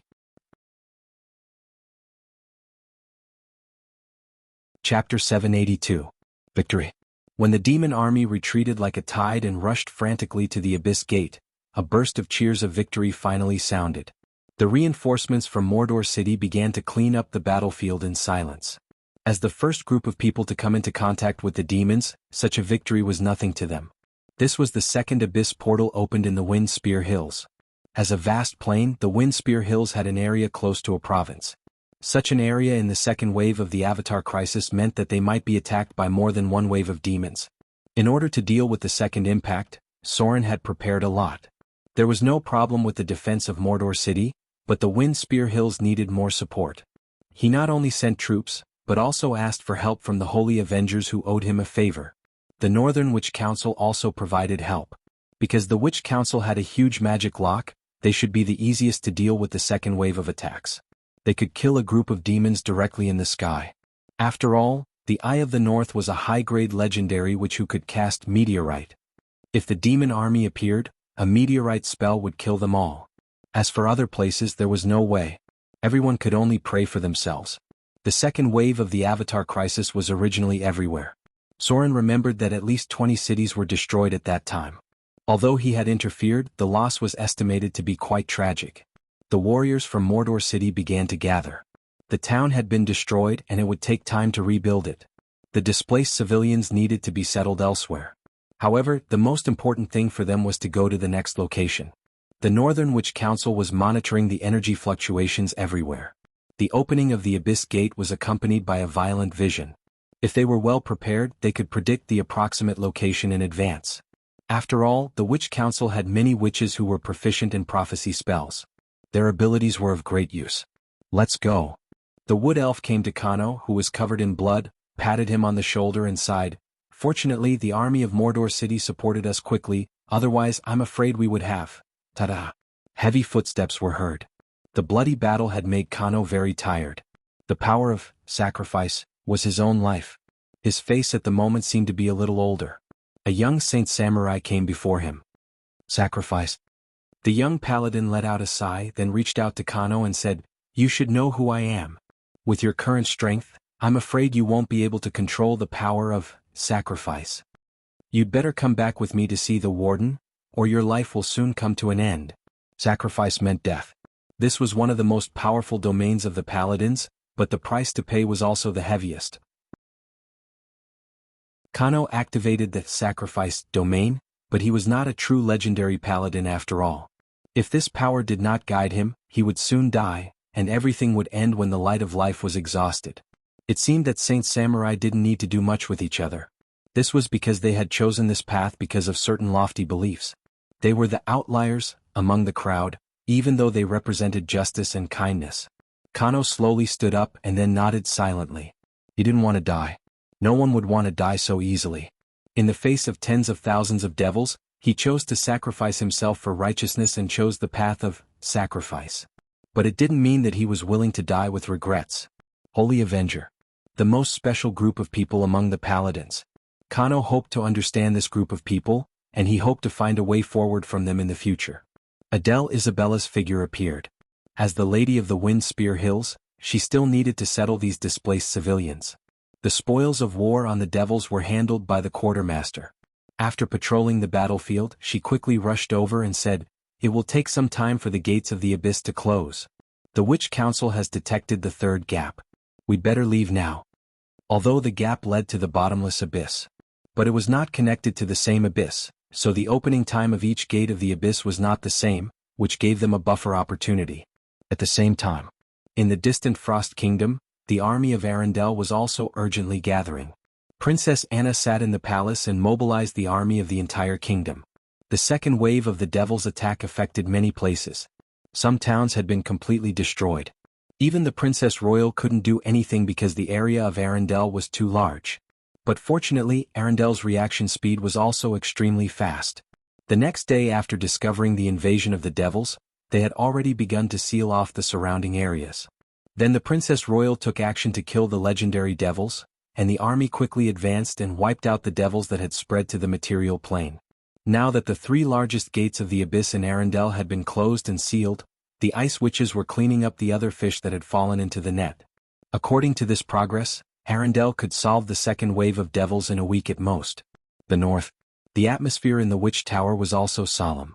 The high-grade witches and above sat on the seats of the council, and the Eye of the North was in charge of operating the entire magic lock. Different from other places, as an organization that had mastered part of the cutting-edge technology of the Arcane Empire, the Witch Council opened a large number of portals in their own territory. At this moment, the conference room was filled with tense and serious reports.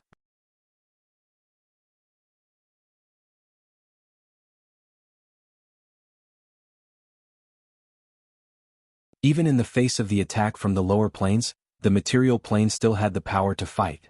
If there was no magic net, then the Witch Council would be directly abolished. The same was true for the Wizard City. The spellcasters who could retain their combat power were probably less than 1%. In the face of the surging devil army, these wizards who had lost their ability to cast spells were simply lambs waiting to be slaughtered. Everything was a one-sided massacre. But now it was completely different from what Soren remembered.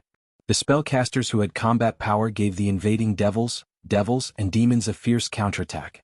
Although there were still many places that suffered huge losses, as the most powerful forces in the material plane, these forces did not suffer too much damage. Misty Forest. According to the original history, this forest was occupied by the devils in the second wave of attack. They polluted and corrupted the forest, then slaughtered the beautiful dryads, used their pure souls to strengthen themselves, or transformed into evil high-grade succubus. But, although the flames of war were raging here, the ancient trees that had been sleeping had awakened one after another. The golden oak trees had transformed into giant tree ants that stood over 10 meters tall. With unparalleled strength, they repelled wave after wave of attacks from the demon army. The figures of high-grade dryads appeared one after another. Originally they were too weak to resist the joint attack of the secondary devil lords, but now their enemies were facing nearly double digits of legendary dryads. Almost all of these dryads had mastered the plant domain. The essence from Soren strengthened the abilities of these high-grade dryads.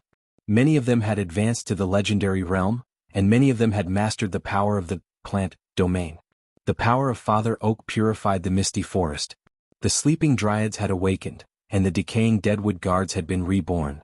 When the power of the dryads and dryads combined, even the main devil army from the bottomless abyss could not shake this forest at all. The torrent of history began to turn. The second wave of the Avatar crisis did not bring an unbearable destructive disaster to the material plane. P.S. There is one more update. Please pay attention to Futa's public account.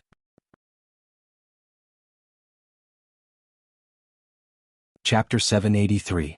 The Outer Islands, the City of Mordor. The fiery red clouds in the sky gradually subsided, and the power from the scorching hell was fading. Even the demons could not change the weather for a long time. The fire rain from the sky was completely with the help of the plane of the scorching hell. If it was cast by magic, it would be a god-level ability. The energy shield of the city of Mordor blocked most of the fireballs. Only the things outside the city were lost. Even the port of Mordor was not affected much. Because at the same time as the fire rain fell from the sky, a protective shield rose from the Temple of the Sea and the Temple of Wealth. The city of Mordor was now the center of the Outer Islands. The floating population here was already very large. For the goddess of wealth, this was her largest source of faith in the material plane. For the goddess of sea, this was an opportunity for her to open her faith in humans. The number of her believers in the city of Mordor was not small. Most of the fishermen and sailors were her believers. Sauron's clergy did not conflict with the two goddesses. According to the inclination of mortals, the three had their own range of believers. The two goddesses took action to resolve the crisis of the port of Mordor. As the fire rain stopped, the next battle was much easier. They only needed to defeat the invading demons. Most of the demons in the scorching hell were Yugros. As the base camp of the demons in the lower plane, the invasion force from this plane was far less than the abyss and the Bator Inferno. There were hundreds of layers in the abyss, and the Bator Inferno also had 9 layers. The scorching hell only had 1 layer. As long as the loss slightly exceeded their gain, then the demons would give up on this place as a target. This was a wave of attack. As long as they were beaten badly, the scorching hell would not be able to invade here from now on. This was a good thing. At this time, above the Temple of Mordor, the figure of the high priest had been shrouded in the light of divinity. She had divinity given by Sauron and could also mobilize the divine power of Sauron. In terms of combat power, she was actually the strongest in Mordor except for Sauron. Psionic field. Along with the spread of psionic energy, the high priest's energy field expanded, at the same time establishing a very large spiritual connection. When the Queen of Spiders was killed, the high priest was a very important force. Her ability was very unique. Even without taking into account her combat ability, just the effect of her psionic energy was already difficult to estimate. The First Legion will need another 1.5 hours to reach the battlefield. The main force of the invasion is the Yugros. Discovered a mutated flaming demon. It should be a variant of the Infernal Inferno. Wyvern Knights have arrived at the battlefield. Shadow Dragon has arrived. The Third Legion guarding the Demon Valley is on its way. About 15 minutes later, they arrived at the battlefield. Saruman has arrived via teleportation. We are currently setting up the protective barrier. The mutated man-eating plants had successfully blocked the demon's first wave of attacks. The High Priest was now a massive information exchange center. She connected a large amount of information to Gloria and the Fallen Witch through telepathy, and the 2 legendary witches continued to issue orders, mobilizing manpower and material resources to reinforce the enemy.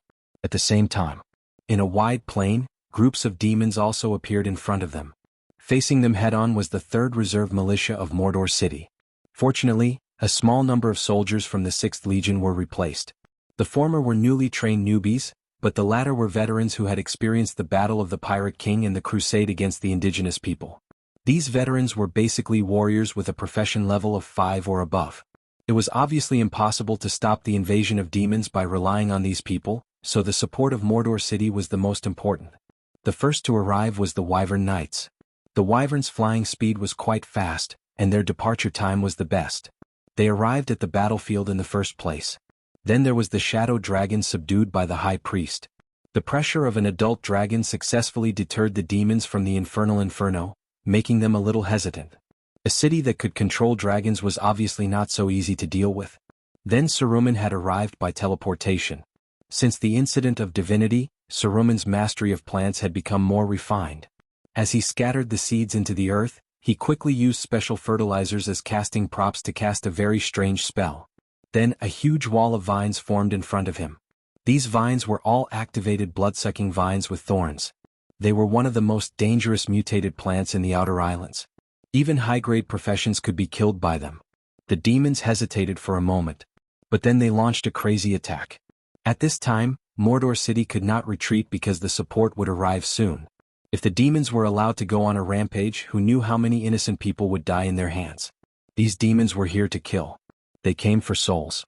The quality of the souls of humans in the material plane was good, at least much better than the souls of goblins and kobolds. The souls of goblins and kobolds were the most abundant, and they were the mainstream souls of the dretches in the bottomless abyss.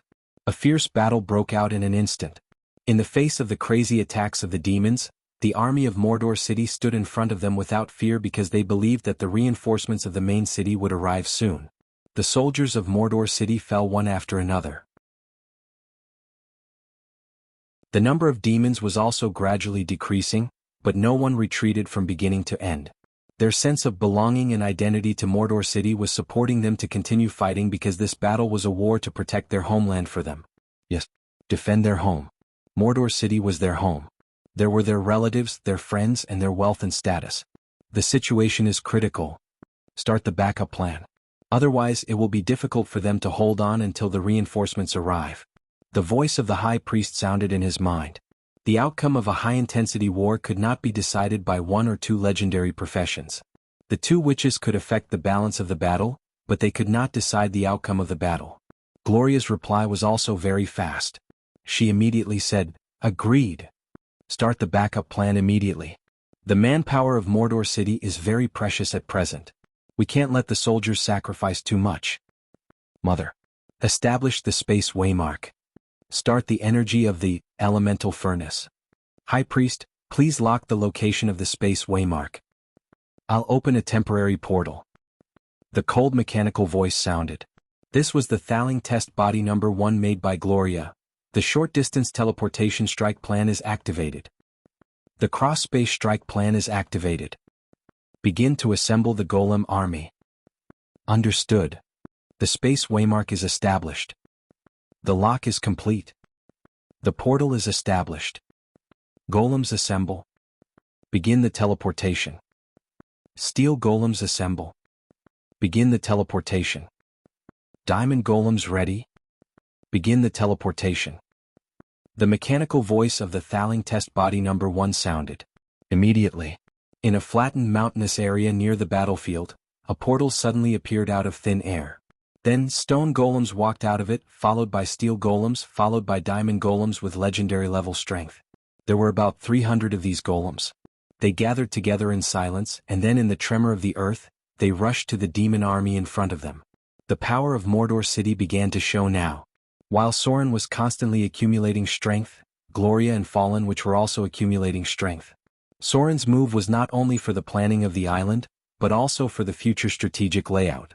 All the flattened mountains here were nodes of the ley lines, which could be transformed into the space waymark of the teleportation circle at any time. PS, third update. Please pay attention to Fu2's public WeChat account. Thank you.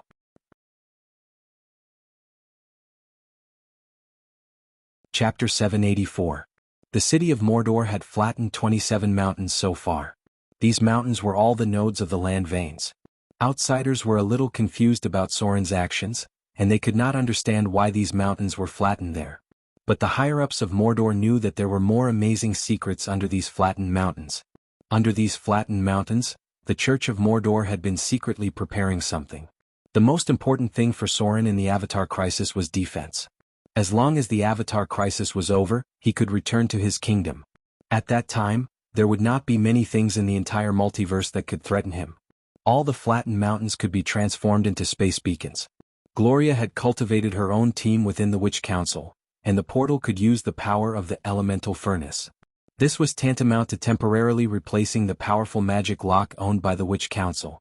When the planning of the entire city of Mordor was completed, Gloria could open the portal to all places on the island of Mordor, and the golem puppets that were currently being prepared could also reach the battlefield as soon as possible. Of course, this was just a simple beginning. Soren's ultimate goal was to complete the interdimensional teleportation strike plan, and the interdimensional teleportation strike plan. Think about it. If there was a huge amount of energy as support, the city of Mordor could open the portal after obtaining a stable transmission beacon, and then directly drop a large group of diamond golems. At that time, even the Church of God would find it difficult to compete with him, right? The Arcane Empire relied on this super powerful support ability to conquer the Abyss and other lower planes. The floating city, as the central command system, directly relied on the portal to send the huge golem puppets to the battlefield when the war broke out. The golem factory provided a steady stream of troops, and the lower planes provided enough soul crystals for the floating city. The entire floating city was a huge war machine after it was started. If it weren't for such a foundation, the great arcanists would not dare to challenge the gods who had the backing of the kingdom of God. Of course. But all of this required money. Some things could not be done with money but with enough resources. This was also why the arcanists were obsessed with exploring the sea of the astral world, because the resources of the material plane could not support such a huge consumption. During the Arcane Empire, the lowest level standard for the War of Gods was the Diamond Golem. These were all war machines forged from diamonds. The Arcane Golems and Arcane Guards required even more resources. As for the mana engines, they consumed even more energy and materials. When the time comes. Other than discovering the resources of the astral plane and plundering other planes, there was almost no other way to gather so many materials. Of course, divine kingdoms were similar in this regard.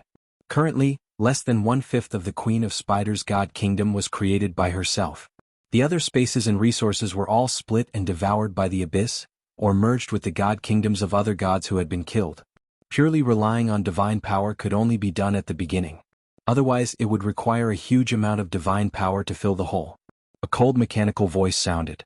Due to the visit of legendary golem Master Alice, Gloria had upgraded the intelligence of her Thaling experiment body number 1.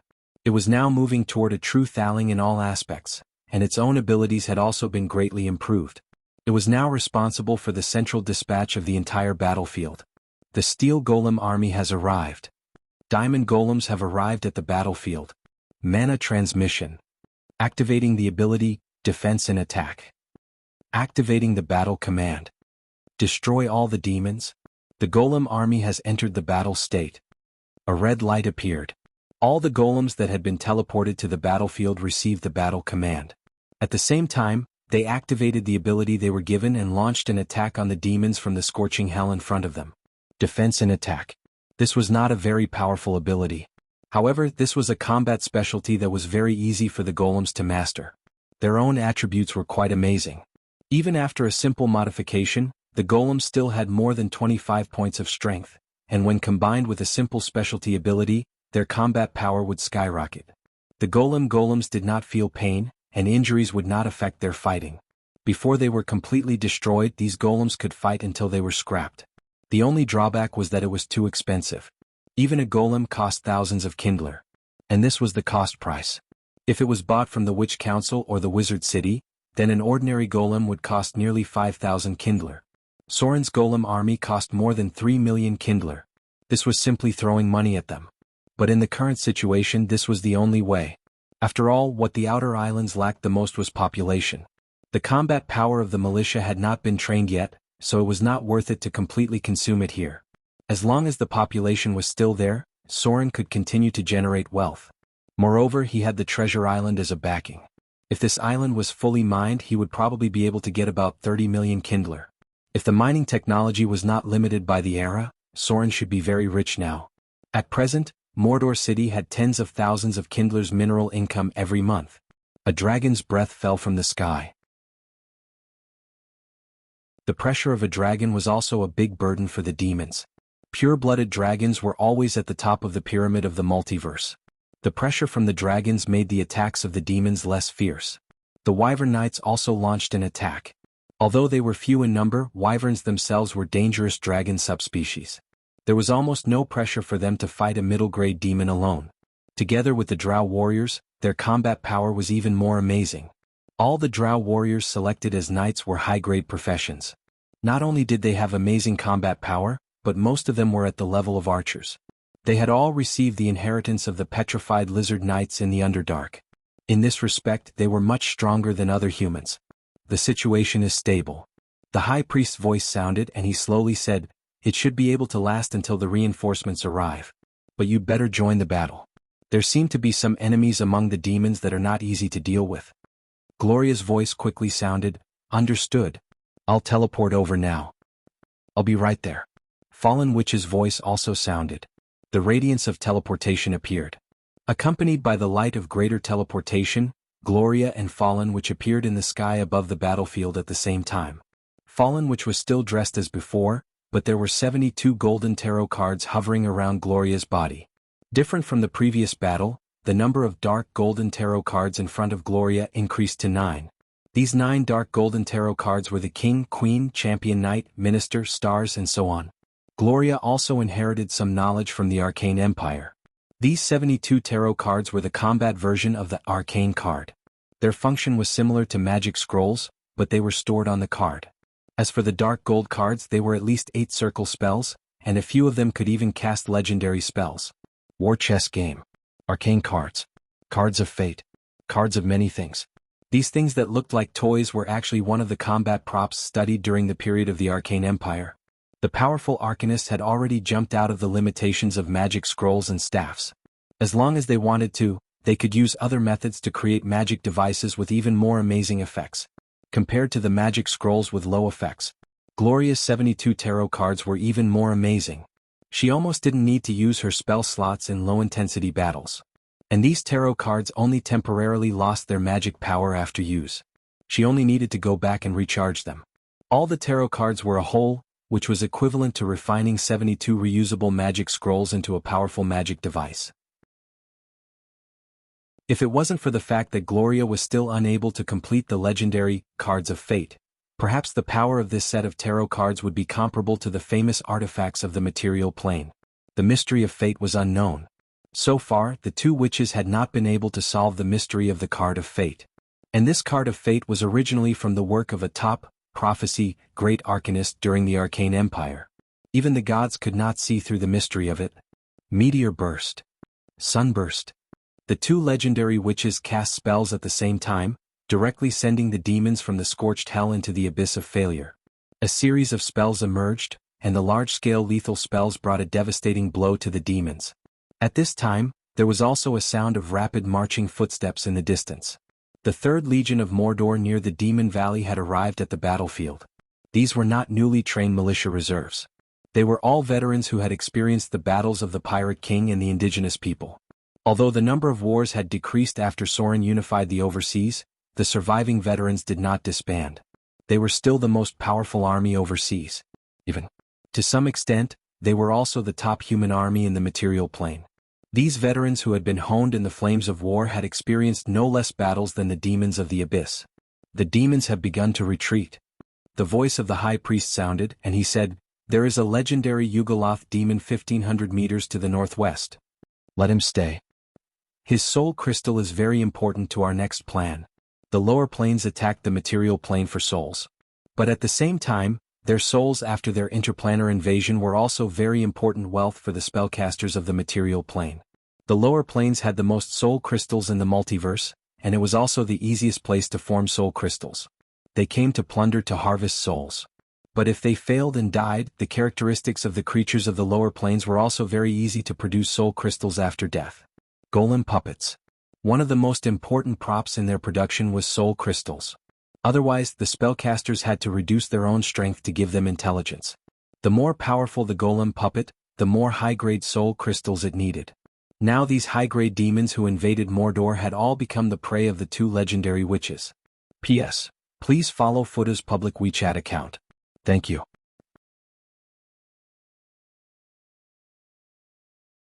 Chapter 785. The collapse of the demons had become an unstoppable torrent. Most of the demons from the lower planes were profit-seeking fellows, especially the 2 kinds of demons, Yugros and Night Witches, who cared most about their own interests. Now that they had attacked the city of Mordor, not only did they not get enough benefits to harvest the souls of those mortals, but they also suffered heavy losses, and many of their companions had been killed. In this case they had no will to fight at all. Demons could never be as powerful as demons and devils. Some demons had their foundation destroyed and it would take many years to recover. They had decided to give up here. Even if they still intended to attack the material plane, there were probably not many who would be willing to invade the island of Mordor. The demons have retreated. Should we block the portal and catch them all? The fallen witch's expression seemed to be eager to try, because after the demons entered the material plane, if they were killed, they might directly drop soul crystals. This was the characteristic of the creatures in the lower planes. Their bodies were originally generated by the distortion of souls. These soul crystals were of great use to the fallen witch, especially recently she planned to further study the important component of the floating city, the arcane puppet. It was an even more powerful golem puppet that could even cast spells. Other golem puppets, whether they were stone golems, iron golems, or diamond golems, had strong melee abilities. But the arcane puppet was not the same as these golems. They not only had strong melee abilities, but they could also cast some spells, which required even more soul crystals. As for the Thaling puppet and the mana power device, the production conditions were higher than these two. Let them go. If we forcibly close the portal, these demons will probably fight with us to the death, and then the loss will be even greater. The high priest's soft voice sounded and slowly said, I can feel that the space barrier is getting weaker and weaker. I'm afraid there will be more challenges to face in the future. It's more important to preserve our strength for now. On the other side, Gloria was playing with a fiery red soul crystal in her hand, which came from a legendary level demon. The scorching hell seemed to be a little different, and the energy of the soul crystal was full of burning breath. Perhaps Soren would be interested in it. The scattered evil devils finally escaped back to the interior of the scorched inferno after losing nearly half of their numbers. The battlefield was littered with evil devil corpses. The witches were busy collecting the spoils of war. Mortals could not tell what was the most valuable thing on the demons. The soul crystals needed to be collected together. In the future, the golem army of Mordor City would have to rely on these soul crystals to make. As for the other items, they had to be collected as well. When the time came, they would also have to reward those who fought bravely. The crisis this time was finally over. Although Soren didn't do anything and he didn't even come back himself, Mordor City, which had been running for a long time, still survived the crisis on its own. The city was no longer Soren's burden. It was now his most important asset. I'll leave the rest to you. The power stored in the shrine has been severely depleted. I must organize a large-scale prayer ceremony as soon as possible to restore the shrine's power. Without the support of the Divine Kingdom, the temple consumed a lot of energy every time it was activated. The high priest now had to continuously preside over large-scale believers' prayer ceremonies in order to collect the power of faith and make up for the huge amount of power that the temple had just consumed. At the same time, in the direction of the distant fog forest, a great battle gradually came to an end. The secondary demon lords from the 27th floor and the 39th floor of the abyss, after leading an army to attack the fog forest for nearly a day without any results, they finally couldn't bear such a huge loss and began to gradually withdraw from the fog forest. Compared to the remote outer islands, the attack on the mainland was more serious because this time there were many demon lords' avatars in many places. Some were famous demon lords and some were weaker secondary demon lords. Many of their armies had participated in the Abyss Blood War, so their strength was naturally quite powerful. The edge of the fog forest was already full of demon corpses. Compared to the evil devils that invaded Mordor City, the number of demons here had reached more than tens of thousands. But even so, they couldn't shake the fog forest at all. Because what stood in front of them were rows of ancient war trees that had awakened from their slumber. Treants, the children of the oak tree's father. They were awakened by Soren's ritual after sleeping for thousands of years. The ancient war trees, wisdom trees, golden oaks, and ancient treants were like a solid wall, blocking any demons that tried to attack the fog forest. The figures of tree spirits, flower spirits, and water spirits also appeared. These incarnations of nature's spirituality healed the wounds of the ancient trees with spells. The water spirits extinguished the fire that was ignited in the fog forest, and the tree spirits urged animals and plants to form a barrier. As for the little flower spirits, they were responsible for cheering. Awkward, sister. A beautiful tree spirit in a light green dress came to the center of the forest and said to the woman on the altar, "The demon army has retreated. It seems that they have given up on attacking." Kalina's figure was shrouded in an emerald green light. Hearing this, a trace of joy appeared on her tired face and she murmured, "Finally they were defeated. This time, thanks to Soren for helping us to hold the ritual successfully. Otherwise," Wang Yao said, "without the divine power of the oak tree's father and these awakened ancient trees, I'm afraid that the fog forest would have turned into a piece of scorched earth. My sisters wouldn't have been able to escape from the demon's clutches. They were tree spirits. They were the beloved children of nature, and their souls were very rare treasures to the demons. Although they were born with the ability to cast spells, they were also limited by their own bodies. That was that they couldn't leave the ancient trees that they resided in for too long. In other words, they couldn't escape from the demon's attack. If they couldn't defend the fog forest, then the demons could just destroy the ancient trees that they resided in to kill them. Then, the souls of these tree spirits would be harvested by the demon lord and turned into his own power or a high-grade succubus. This was definitely not what they wanted. Yes. The beautiful tree spirit nodded in agreement. Then she stuck out her tongue and licked the corner of her mouth as if she was missing something. I don't know when he'll come back. I really miss his smell. That wonderful life essence. Speaking of this, the beautiful tree spirit's face was slightly red and she whispered, Sister, we gave him that bracelet, but he doesn't seem to use it much. He has only used it once so far. And he even summoned Big Sister over. Should we suggest that he use it a few more times next time? The sisters have injected their own power into this bracelet.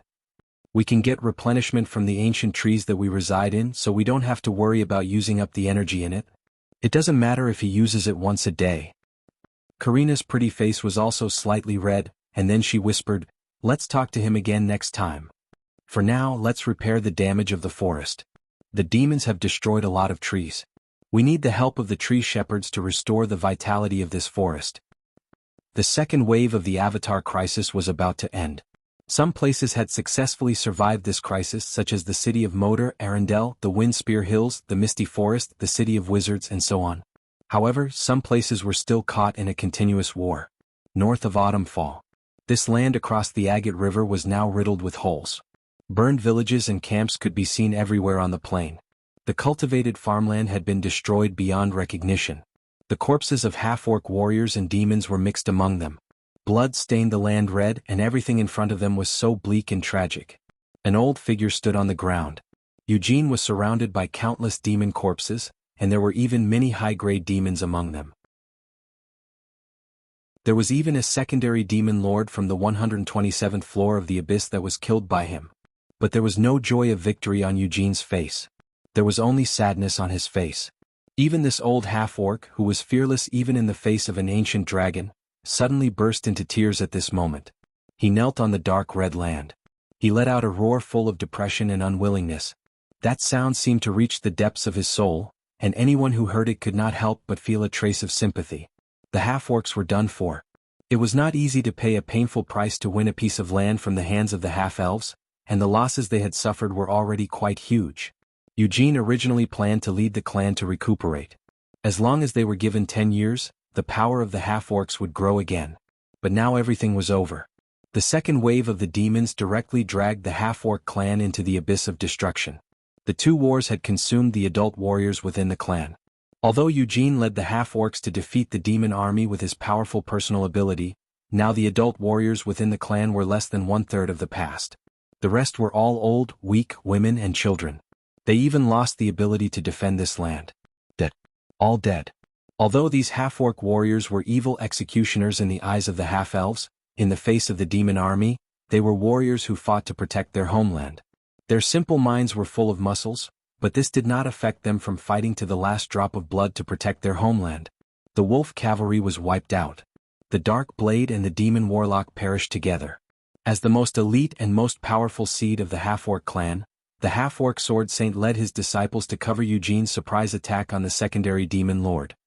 He waved his sword with his bare chest and faced a powerful Baylor leader head-on.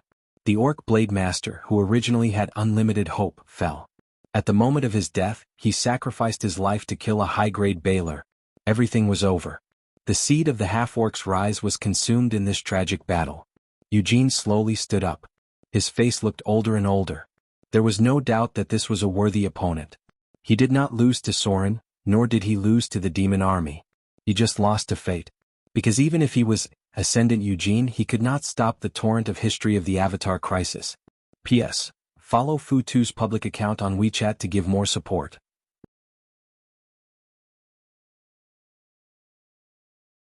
Chapter 786. The orcs were finished. As early as when they attacked the Autumn Leaf Plain, the orcs had suffered a lot of casualties, especially in the battle of besieging the Autumnfall city. Soren not only descended, but also used the Dragon Covenant to summon the ancient brass dragon. This time the orcs lost more warriors. The ancient brass dragon directly used dragon breath to plow back and forth on the battlefield several times. There were thousands of people who died on the spot. Later, when they went back to count the casualties, the orcs lost nearly 6,000 adult warriors in the siege. Although this number of casualties was not small, it was still within the acceptable range of a race. The population of the orcs was as many as hundreds of thousands. The half-elves in Autumnfall City were about 200,000 to 250,000, and the orcs were slightly larger, estimated to reach more than 300,000. Excluding the old, weak women and children, the ratio of those who could pick up weapons was about 3:1. That was to say, if the orcs were all mobilized, they could make up an army of 100,000 people. 100,000 people. It sounded like a lot, but in fact this was all the heritage of the orcs. The backward productivity of this era, as well as the form of civilization between agriculture and nomadism, led to the orcs losing too many adult warriors. Even the most basic production and farming could not be maintained. The backward civilization greatly limited the expansion of the population. The orcs' attack on the Autumn Leaf Plain itself meant to cut off all means of retreat. Paying a certain proportion of casualties was still within the acceptable range of Eugene. But all this was just the beginning. After the siege, Eugene once again led the army to meet Sauron. This time the casualties were even more amazing. The army of Mordor was not much different from the battlefield of the orcs, but under the baptism of Mordor's artillery fire, the orcs' loss was very amazing. In the two battles before and after, Eugene lost tens of thousands of people in the hands of Sauron, plus the original loss, it was close to 20 or 30,000 people. This was equivalent to about 1/12 of the total orc population. These were all adult orc warriors. If it weren't for the two losses, Eugene would not have divided the other side of the Agate River to rest and give Autumnfall City such a long time to breathe. Although these losses hurt the half-beastmen, it did not hurt their foundation. According to Eugene's original plan, he planned to occupy this land and develop agriculture. It was impossible for the orcs to have millions of people like humans and elves by just hunting. Therefore, Eugene was going to rest quietly and use the fertile land of the Autumn Leaf Plains to develop agriculture. As long as there was enough food supply, the size of the half-orcs would increase exponentially. For Eugene, as long as he rested for 10 years, the number of orcs would exceed 1 million. At that time, the tribe's army would be stronger than any human kingdom. However, the Avatar crisis had arrived. The Devil's attack directly destroyed all of Eugene's hopes. A fierce battle directly caused the half-orc clan to lose everything. Only 1/3 of the adult warriors of the half-orc clan remained.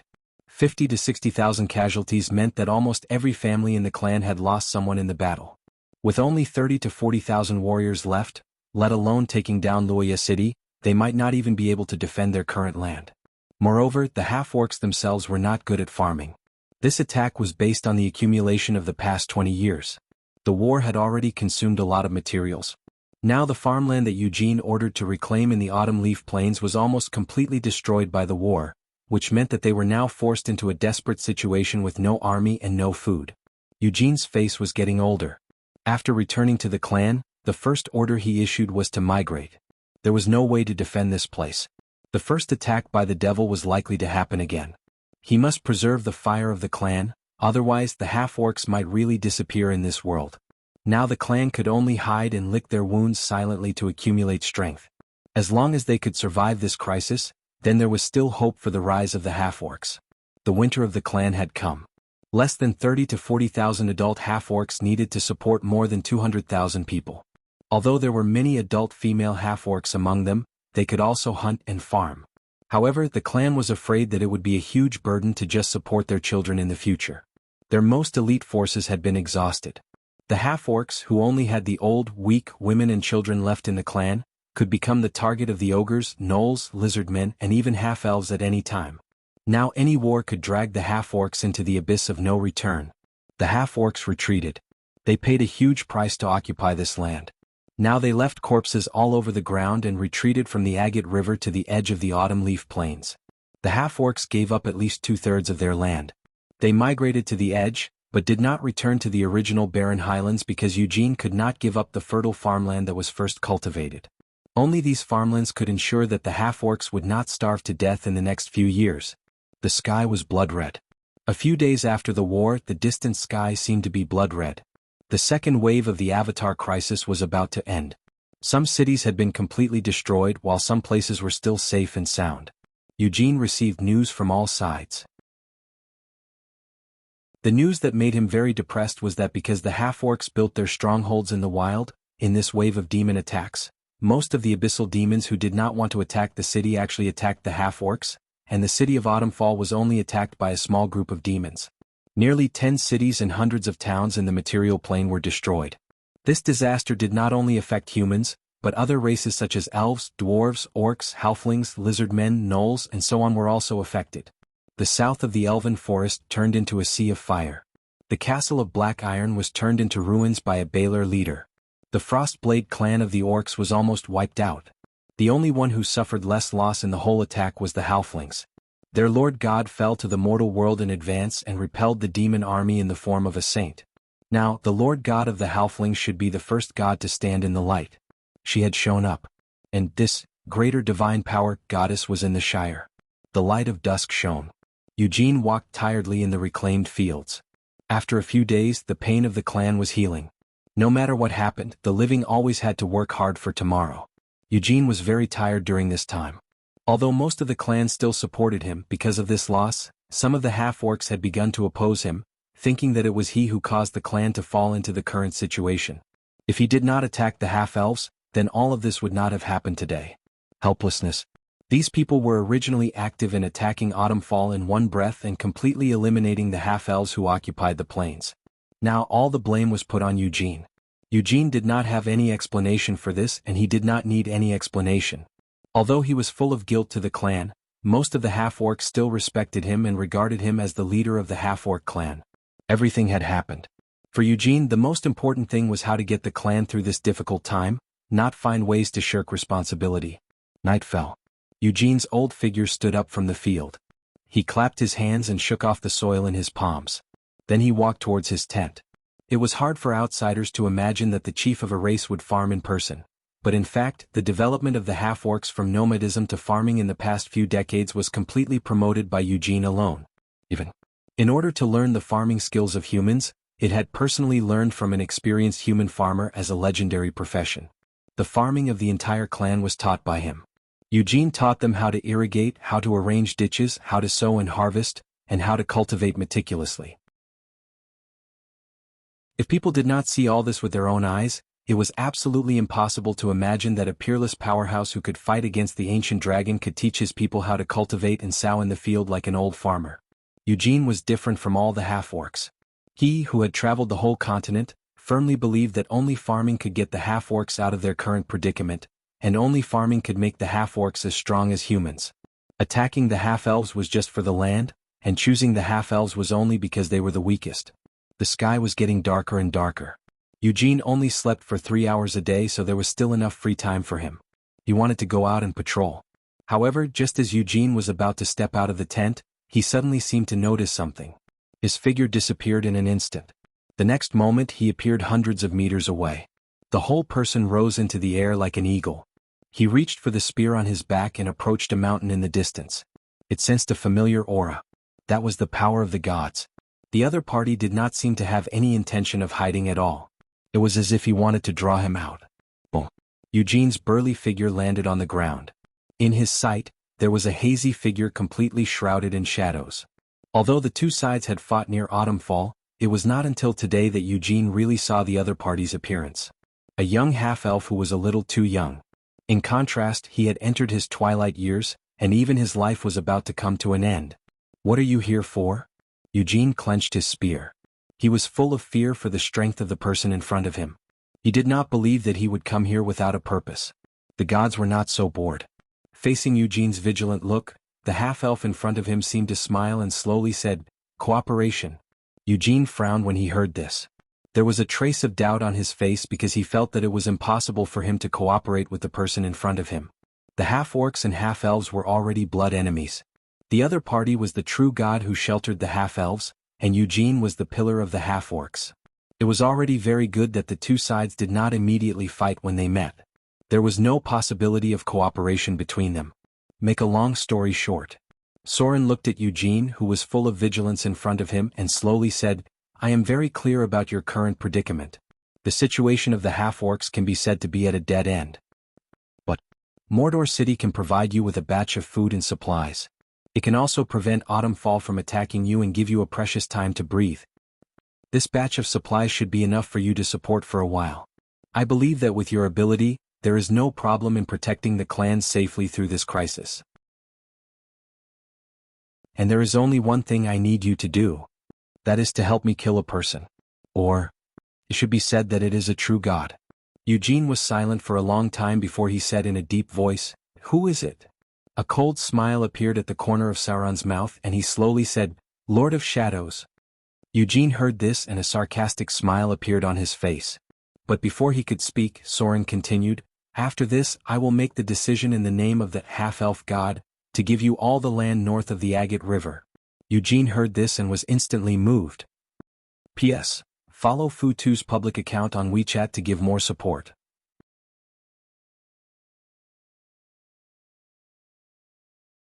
Chapter 787. How strong was Eugene? This was a question worth thinking about. First of all, Eugene was a rare genius among the orcs. There was no doubt about this. In other words, Eugene was a hero from the start. His basic attributes were far superior to other orcs. It was one of the few wise ones among the half-orcs. Whether it was strength or wisdom, it had no obvious shortcomings. Then Eugene had traveled the entire continent. It was impossible to calculate how many abilities he gained from this journey, but there was no doubt that this kind of travel made Eugene more dangerous and more powerful than other professions of the same level. Next, Eugene's profession level was around level 26 to 30. If he leveled up in the battle with the Abyss demons, then his profession level would average around level 28. According to the challenge rating +5 of the leader template, Eugene, as the orc chieftain, could be regarded as a legendary creature close to level 33. In other words, Eugene's challenge rating might be a little higher than the ancient red dragon. The facts prove this point. Eugene had no fear when facing the ancient brass dragon. Even if the ancient brass dragon dared to come underground, Eugene would dare to fight it head-on. Finally, it wasn't the first time Sauron fought with Eugene. Although Sauron had always had the advantage, in fact, Sauron had never fought Eugene head-on from the beginning to the end. All the battles were fought in a guerrilla style, using long attacks to win. Occasionally he had to transform into a slaughterer to fight head-on. If he didn't transform into Slaughter, Sauron would have a hard time taking a direct hit from Eugene. This was because Eugene was a war shaman. His close combat ability was more terrifying than an ordinary legendary warrior. He could also mobilize the power of the orc's ancestral soul. Therefore, Eugene's true strength could be regarded as a war shaman with a challenge rating of 27 or above. He was more dangerous than most demigods. His strength was similar to many weak gods. The facts prove this point. Eugene had no fear in the face of Sauron at this time, but he maintained a vigilant expression. The only ones who could make him show a similar expression were the secondary demon lord and the ancient brass dragon that descended from Fallen Leaf City. Sauron was a true god now. Moreover, he was a true god with lesser divine power. 4 ordinary legendary professionals, Sauron could completely crush them. Eugene stood in front of him without any fear.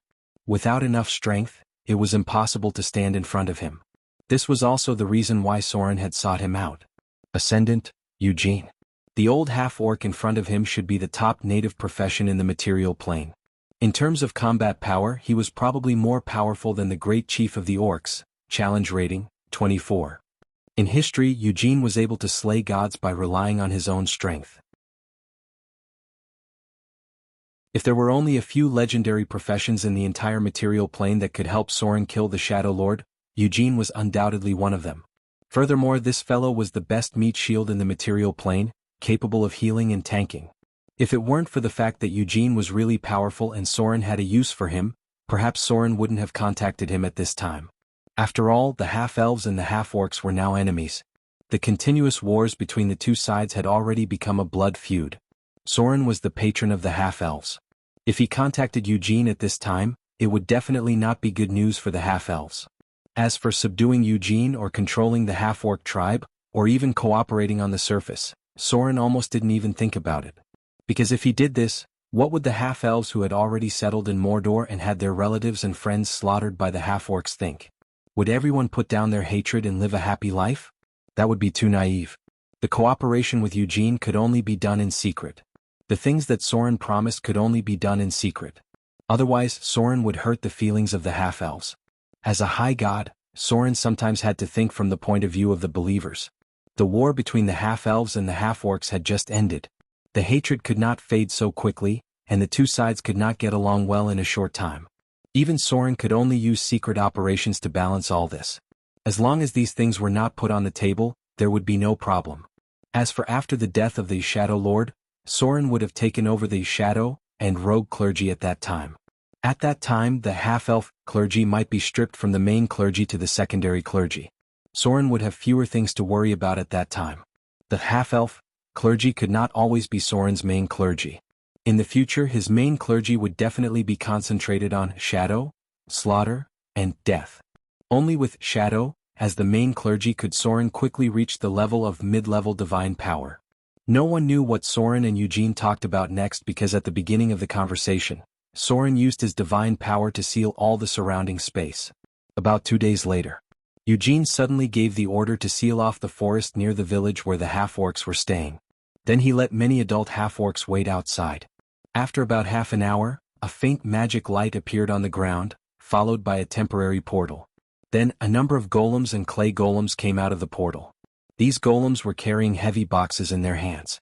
Hundreds of golems appeared one after another. After nearly half an hour, a small mountain of materials had been piled up next to the portal.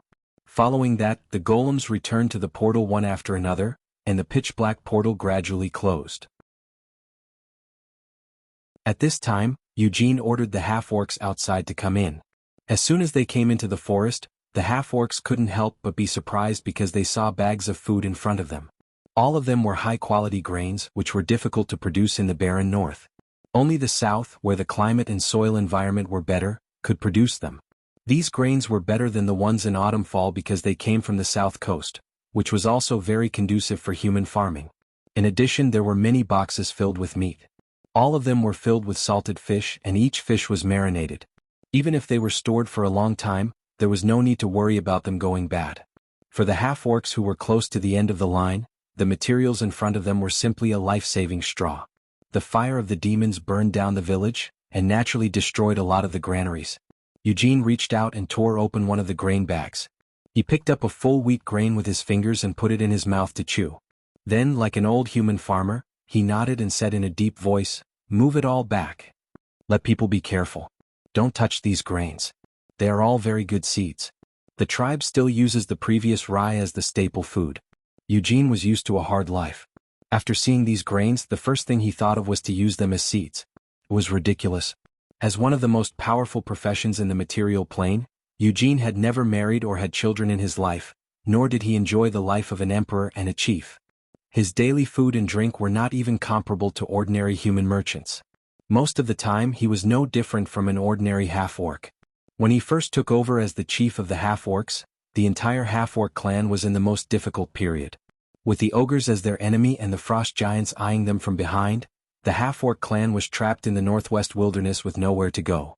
The White Calamity had almost wiped out all the cattle, sheep, and wild boars that the clan had grazed.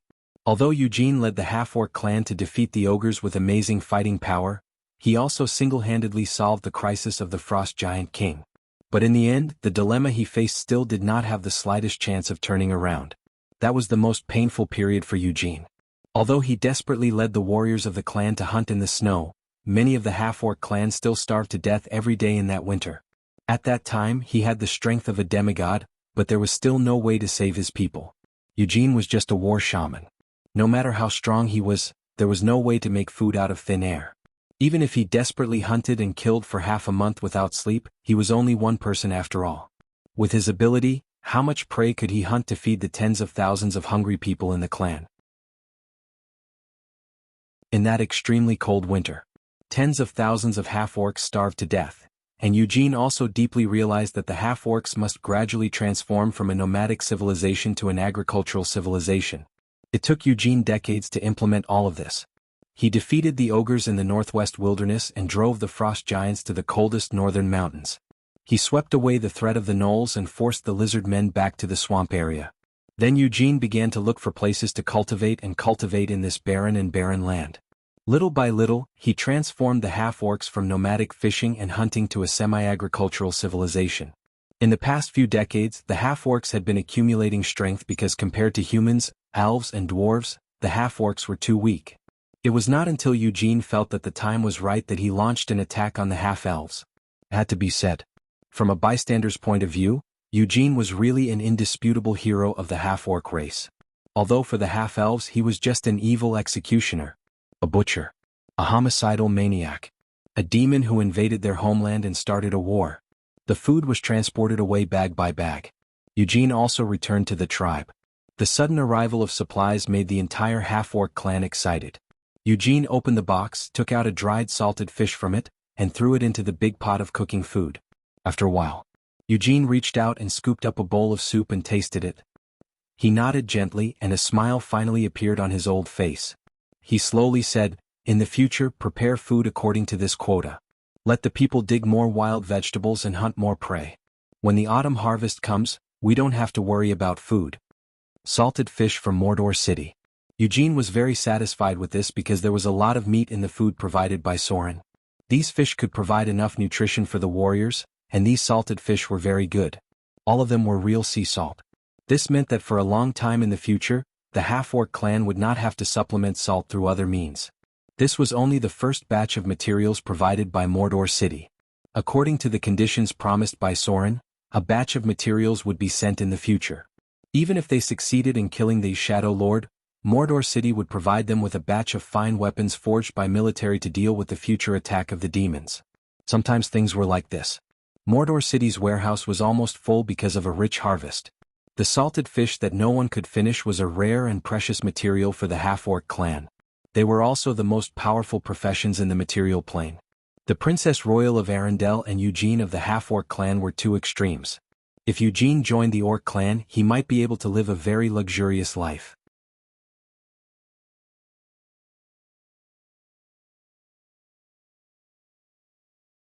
Chapter 788. On the other side. After Soren made contact with Eugene, he made an oath in the name of the gods, and Eugene made an oath in the name of the ancestors. He also began to arrange other things. The oath of the gods could not be made casually, especially when Soren belonged to the lawful camp. The ancestors of the half-orcs had more restrictions because the half-orcs had no true gods, only heroic spirits. If Eugene violated the oath, he would not be able to become a god again in his life. With this as the foundation of the oath, Soren also summoned the elemental spirits to supervise, forming a real contract with power. It was because of this that Soren could temporarily trust Eugene, and Eugene could also cooperate with Soren. Or else, no one was afraid that the other party would suddenly stab them in the back. However, whether it was Sauron or Eugene, they could be said to be heroes and ambitious figures in the material plane. Sauron was famous for being a man of his word. If he promised something, he would definitely promise it. This had long spread throughout the south coast. The outside world even called him the Pirate Emperor. Eugene himself was also a person who kept his promises. This kind of hero would not casually go back on his words. In order to persuade Eugene to take action, Soren paid a lot of price. What he had to do now was to control Autumnfall, so that the remaining half-elf army would not attack the half-orcs. Because of the second wave of the demons, the half-orcs had suffered heavy losses. Now the strength of the two sides should be about the same. The half-elf nobles had the idea of recovering the outside land and completely expelling the half-orcs. For this matter, Soren naturally also had arrangements. In fact, when he first moved the civilians of Autumnfall, the half-elf church that served him had already announced that there would be a huge disaster in the future. Only by going to the overseas city of Mordor could they avoid all this. Now, Soren's prophecy naturally came true without a doubt. The first wave of the demons' attack was very small, and people were just suspicious. However, the scale of the second wave of attacks was very large. Many races were attacked by the creatures of the lower plane. At this moment, the effect of repeating Soren's prophecy was completely different. Almost all the half-elves in Autumnfall City were suddenly enlightened. They secretly thought that what the true god said was all true. A huge disaster was coming to the material plane. This time the devil attack was the biggest proof. Loya City avoided the siege of the demon army because of its strong walls, but this did not mean that there was no loss at all.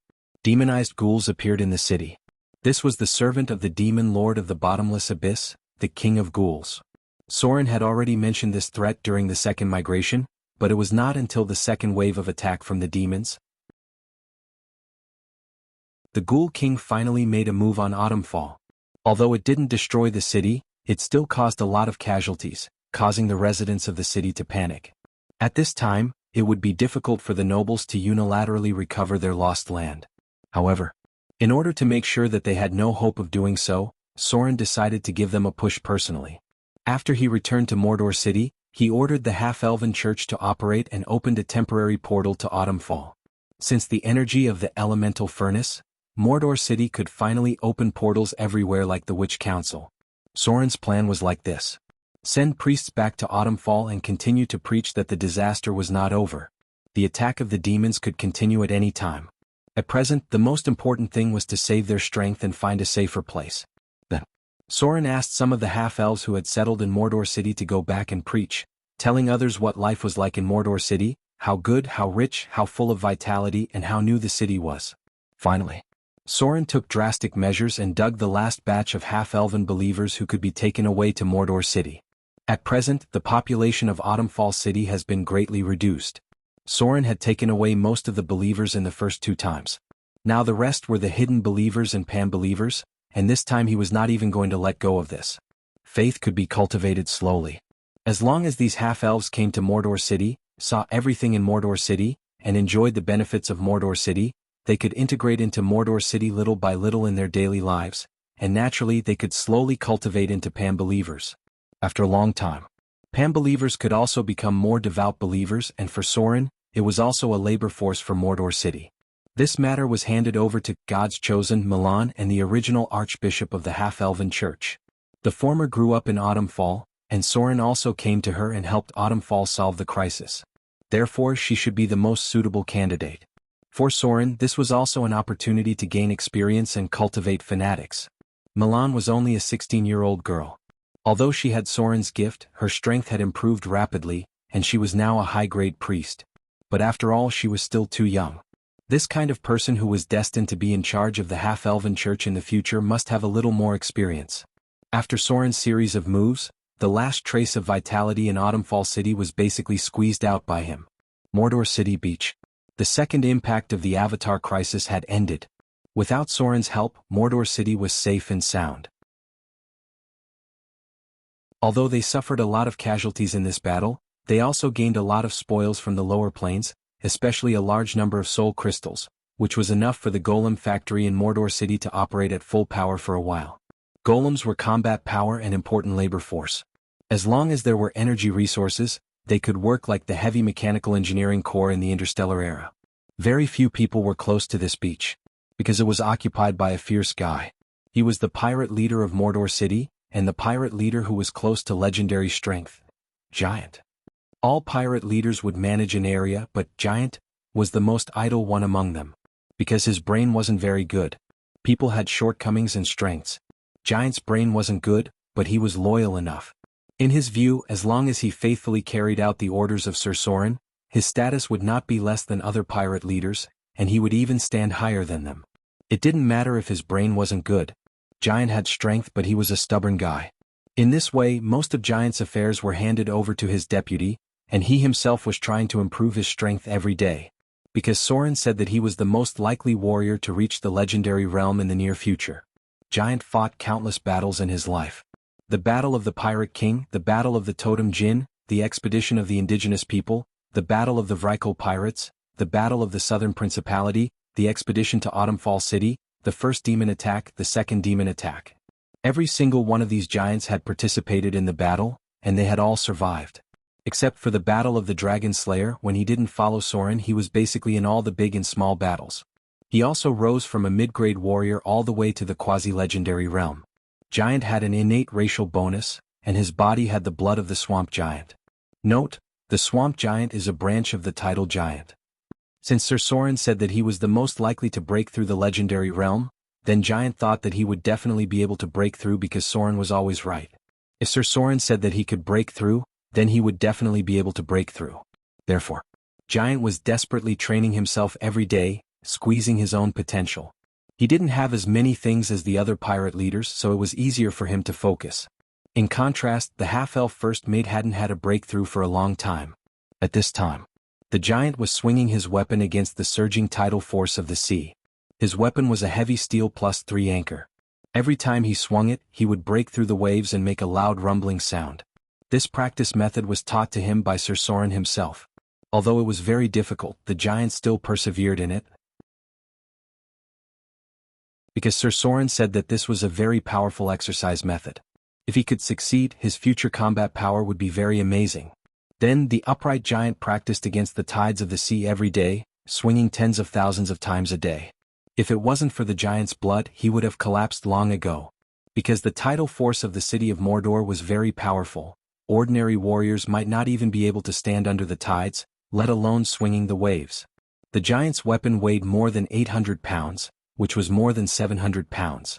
He was the only one in the city of Mordor who could swing such a heavy anchor. As for swinging the waves tens of thousands of times a day, I'm afraid it was simply unimaginable in the eyes of others. A few months passed.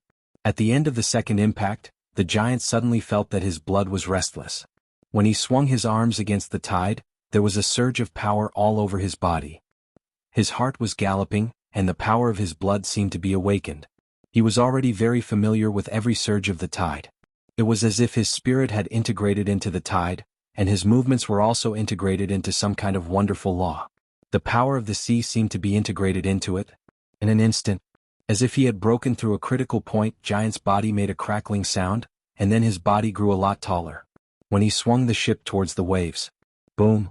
As if it had exploded, the huge tide in front of him was directly split into two halves by him. At the same time, on the route of the giant's swing, another wave was strangely formed. It pushed forward for hundreds of meters before gradually dissipating. Success. Breakthrough. At this moment, Giant felt that there was endless energy in his body. He felt that everything in front of him was different. A door to a new world had opened to him. He had finally advanced into the legendary realm. P.S. Search for the official account of Buddha on WeChat. Clicking on the advertisement is equivalent to a genuine subscription.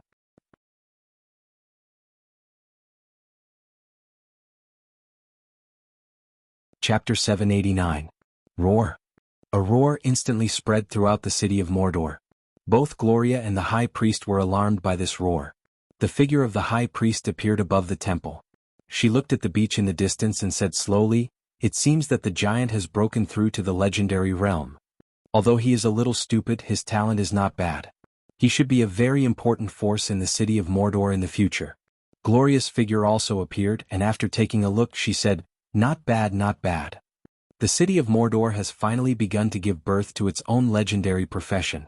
According to the current progress, it is only a matter of time before Saruman enters the legendary realm. The little girl named Milan in the church has Soren's gift, so it will not be difficult for her to enter the legendary realm. I heard that Scarface, Cyclops, and Adele Isabella are also on the verge of entering the legendary realm. Although it may take a little longer, there should be many legendary professions in the city of Mordor in the future. Good preparation. It was finally time for Soren to reap the rewards of everything he had paid in the beginning. The pirate leaders with potential had touched the edge of the legendary realm, and the ones without potential had reached the ranks of high-grade professions.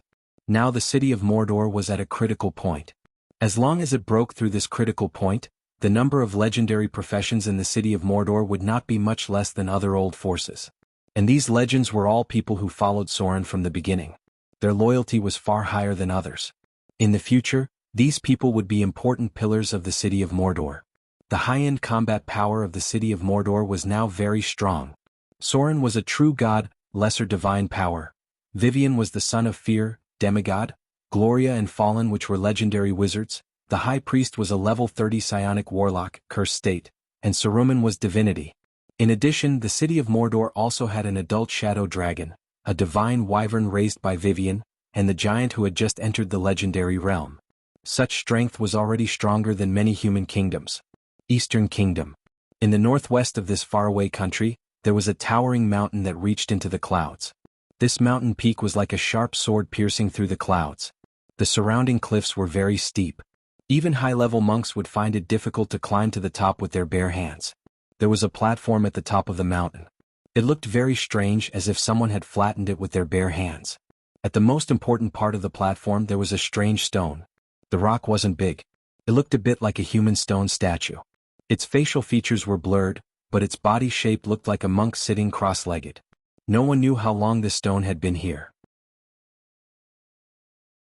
No matter how many years it had been battered by wind and rain, it had not moved in the slightest. A cold gust of wind blew. Suddenly, at the bottom of the mountain, several figures were rapidly ascending.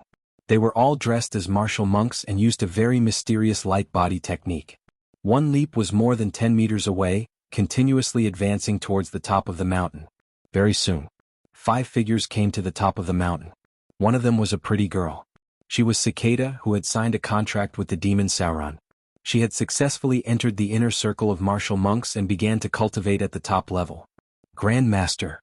The leading middle-aged martial monk knelt down respectfully towards the stone in front of him. The other martial monks saw this and knelt down one after another. The girl Cicada's expression was a bit blank, but she quickly knelt down as well. The leading legendary martial monk respectfully said to the stone, "Grand Master. The ancient evil creature has broken the seal and has come out. The monastery is worried that the people of the Eastern Kingdom will be plunged into misery and suffering, so they specially sent their disciple Hollow to ask the Grand Master to come out. Grand Master, please subdue the ancient evil creature for the sake of the world. Otherwise, I'm afraid the Eastern Kingdom will be flooded with blood." The stone was still motionless in the same place. Except for the legendary monk who was the leader, the other monks all looked at him with a puzzled expression. Today they had received a mission from the monastery to respectfully request a Grand Master who had been in seclusion for a long time to come out and deal with an ancient evil creature. As for this strange mountain, it was the first time for these young martial monks to come here. They didn't understand why the legendary Master Hollow was so respectful to this stone. Because no matter how they looked at it, it was just an ordinary stone. There was no breath of life on it.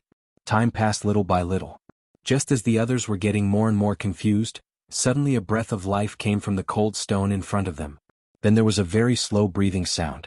A normal person's breathing should be relatively fast, but the breathing in front of them was slow to the degree of 1 breath per minute. All the people present were high-grade professionals. This breath of life and this slow breathing were absolutely not there at the beginning.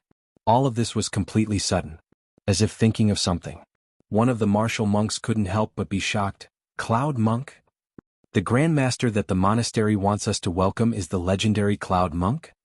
Hearing this, the others were also shocked. The girl Cicada also couldn't help but be surprised and looked at the stone in front of her with surprise. Cloud Monk. It was one of the most peculiar branches of martial monks. They were very powerful martial monks and had all kinds of strange abilities. When they cultivated to a certain level, they could snow treading without trace, cloud walking, and in the end they could even obtain the immortal mountain ability. At that time, the cloud climbing monk would remove the limit of their lifespan and would never die because of old age. A crack appeared on the stone in front of them, and then the whole stone turned into powder and scattered. An old martial monk sitting cross-legged appeared in front of everyone. Neither old nor dead. Neither eating nor drinking. He didn't even need to breathe. At this moment, all the martial monks couldn't help but show an expression of disbelief. Because as martial monks, they knew too well that the Grand Master in front of them showed unimaginable strength when he came out of seclusion. It wasn't such a thrilling scene. But those who understood the meaning of this were absolutely unbelievable. This martial ancestor chose to go into seclusion at the peak of this mountain. It was unknown how long this seclusion lasted. The stone that wrapped him inside was completely formed by wind, frost, and dust. And this process might take as long as several hundred years or even 1,000 years. Neither old nor dead. Neither eating nor drinking. He didn't even need to breathe. The cloud monk in front of them had entered a realm that they couldn't imagine. Such an existence was completely comparable to any god. The martial monk in front of them was an existence that they couldn't understand. At least, none of the known martial monks in the monastery could touch such a mysterious and profound realm. Immortal mountain. Divine transcendence. Unbreakable Vajra. Immortal body. The abilities that could only be obtained by martial monks in the legendary realm appeared in the minds of the others. They didn't even know how many legendary abilities the cloud monk in front of them had. They could only be sure that such an existence was almost like a god to them. How many years is it now? The cloud monk with a slightly old face slowly opened his eyes. His voice was a little hoarse. He hadn't spoken for hundreds or even thousands of years, so he probably wasn't used to it. He should have cultivated the immortal body of a martial monk very late, so his appearance was fixed at the moment he succeeded. This didn't affect his strength. When a martial monk reached this realm, they probably didn't care about their appearance. It's the year 1676 of the New Moon era. The leading legendary martial monk named Hollow bowed his head respectfully. His voice was slightly trembling, and he seemed to be a little excited as he said, Grandmaster has been in seclusion for 632 years. At this moment, Hollow finally understood why the monastery sent him to welcome this Grandmaster. It was because after entering the legendary realm, he gradually lost his direction. He didn't know what realm he could reach in the future. But today when he saw the Cloud Monk, he deeply realized how small he was. He also understood that his current legendary realm was nothing compared to the martial monk's cultivation. There were too many paths waiting for him to explore in the future. It's been more than 600 years? There seemed to be a hint of vicissitudes in the voice of the Cloud Monk. He slowly stood up and directly stepped out of the cliff. Just like that, he walked in the air and the white clouds seemed to be under his feet. Every step he took brought him over 100 meters away. In the blink of an eye, he disappeared without a trace. Only a sentence was left behind on the spot: since the ancient evil creature has been born. I'll go now. You guys go back to the monastery first. I'll visit the current head of the monastery after some time. P.S. Search for the official account of the Buddha on WeChat. Clicking on the advertisement is equivalent to a genuine subscription.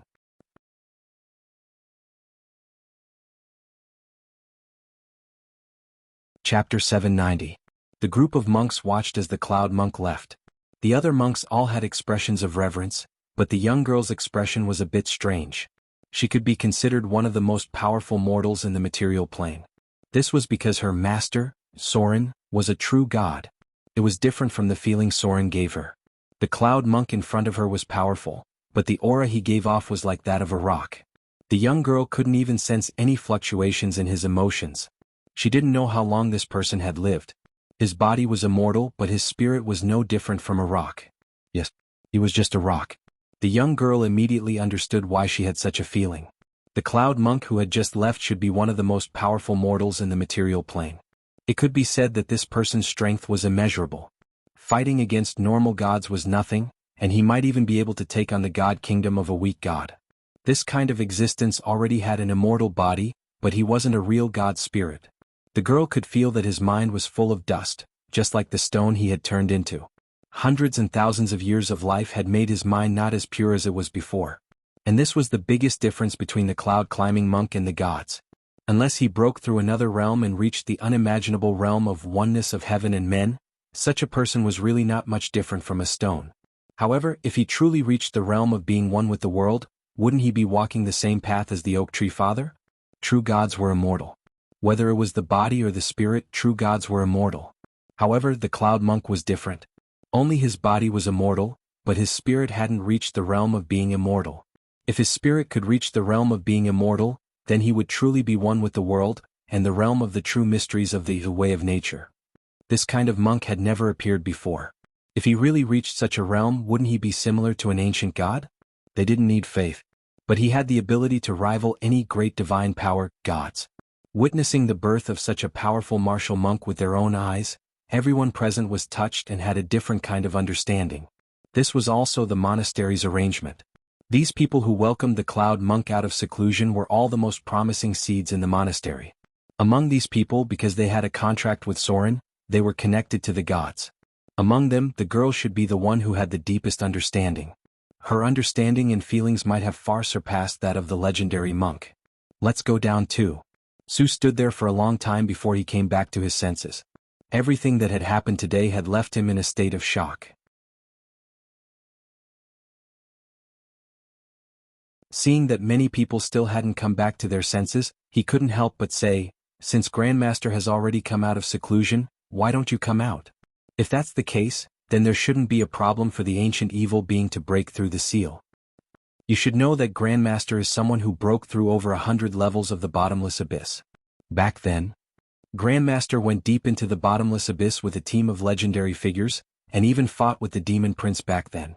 If he personally makes a move, even the legendary 100-armed giant can fight head-on." Hearing Void's words, the others could not help but be speechless. One of them suddenly said, "Master Su, I want to ask, how old is this Grandmaster now? When was he born?" Su was stunned for a moment. Then he thought for a long time before slowly saying, "I'm not very clear about Grandmaster's matters. There are very few records in the monastery. We can only confirm that Grandmaster lived through the Arcane Empire. When the Arcane Empire fell, Grandmaster was one of the saints in charge of sealing the ancient evil being in the Eastern Kingdom. Saint. This title was not only used for gods. For the cloud monk just now, calling him a saint was not an exaggeration at all. Is that so? The girl murmured. Then what about the other saints? Sue turned to look at her and hesitated for a moment before saying, most of them have died of old age. After all, gods are the true immortals. One of them went to Sigil City, but there is still no news. Another arcanist went to the clockwork Nirvana's mechanical mirror. Perhaps he is still alive. This period of history is still preserved in the monastery's ancient inscriptions. When you reach the legendary realm, you will have the right to go in and take a look. Hearing this, the young girl fell silent. She felt that when she reached the legendary realm, it was absolutely necessary to go to the monastery to see the legends of the past. It was a glorious and tragic era. It was also an era when mortals and gods collided head-on. No one knew the reason for the destruction of the Arcane Empire, but many stories passed down had traces of gods. Drool hated the alchemy technology of the Arcane Empire so much. It might have something to do with the fall of Father of the Oak Tree. As mentioned before, Drool hated the alchemy technology of the Arcane Empire very much, because it was these things that polluted the whole nature and led to the sacrifice of Father of the Oak Tree to save the world. A group of people went down the mountain silently. The girl felt that today's trip was really worth it, because after witnessing all this with her own eyes, she suddenly had a feeling that the legendary realm was in front of her, and she was about to reach out and touch it. The quasi-legendary realm. This wonderful feeling made her want to go back and start a new practice immediately, because she felt that the divine transcendence was waving to her again. The Avatar crisis was coming.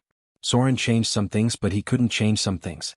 Some demons and devils in the lower planes suffered heavy losses, but some demons and devils in the lower planes also gained a lot. The greedy ones would surely launch another attack, but the next time they would avoid some tough bones. To these demons of the lower planes, the material plane was a rich treasure trove. They just needed to go in and plunder. The gods didn't intervene too much in the second wave of impact, because when they just fell to the mortal world, their divine power had been stripped away. At this weakest time, they didn't want to expose themselves. However, with the passage of time, the gods began to quietly accumulate a little divine power, and they were out of the weakest stage. At this time, the gods began to gradually step onto the stage of the Avatar crisis.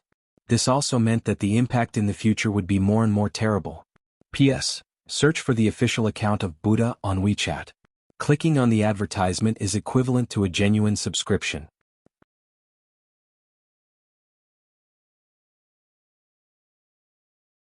Chapter 791. After dealing with many things, Soren was also ready to leave for Arendelle. To deal with the Shadow Lord, he had to rely on the power of the Princess Royal.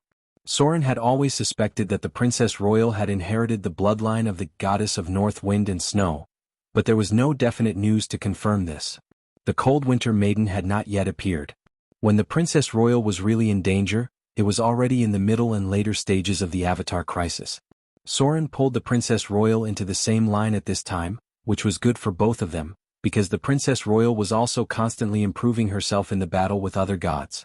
Speaking of which, the reason why Soren suddenly decided to attack the Shadow Lord was because of something else. Back to a few days ago, Soren went to explore the kingdom of the god of the hunt, Malor.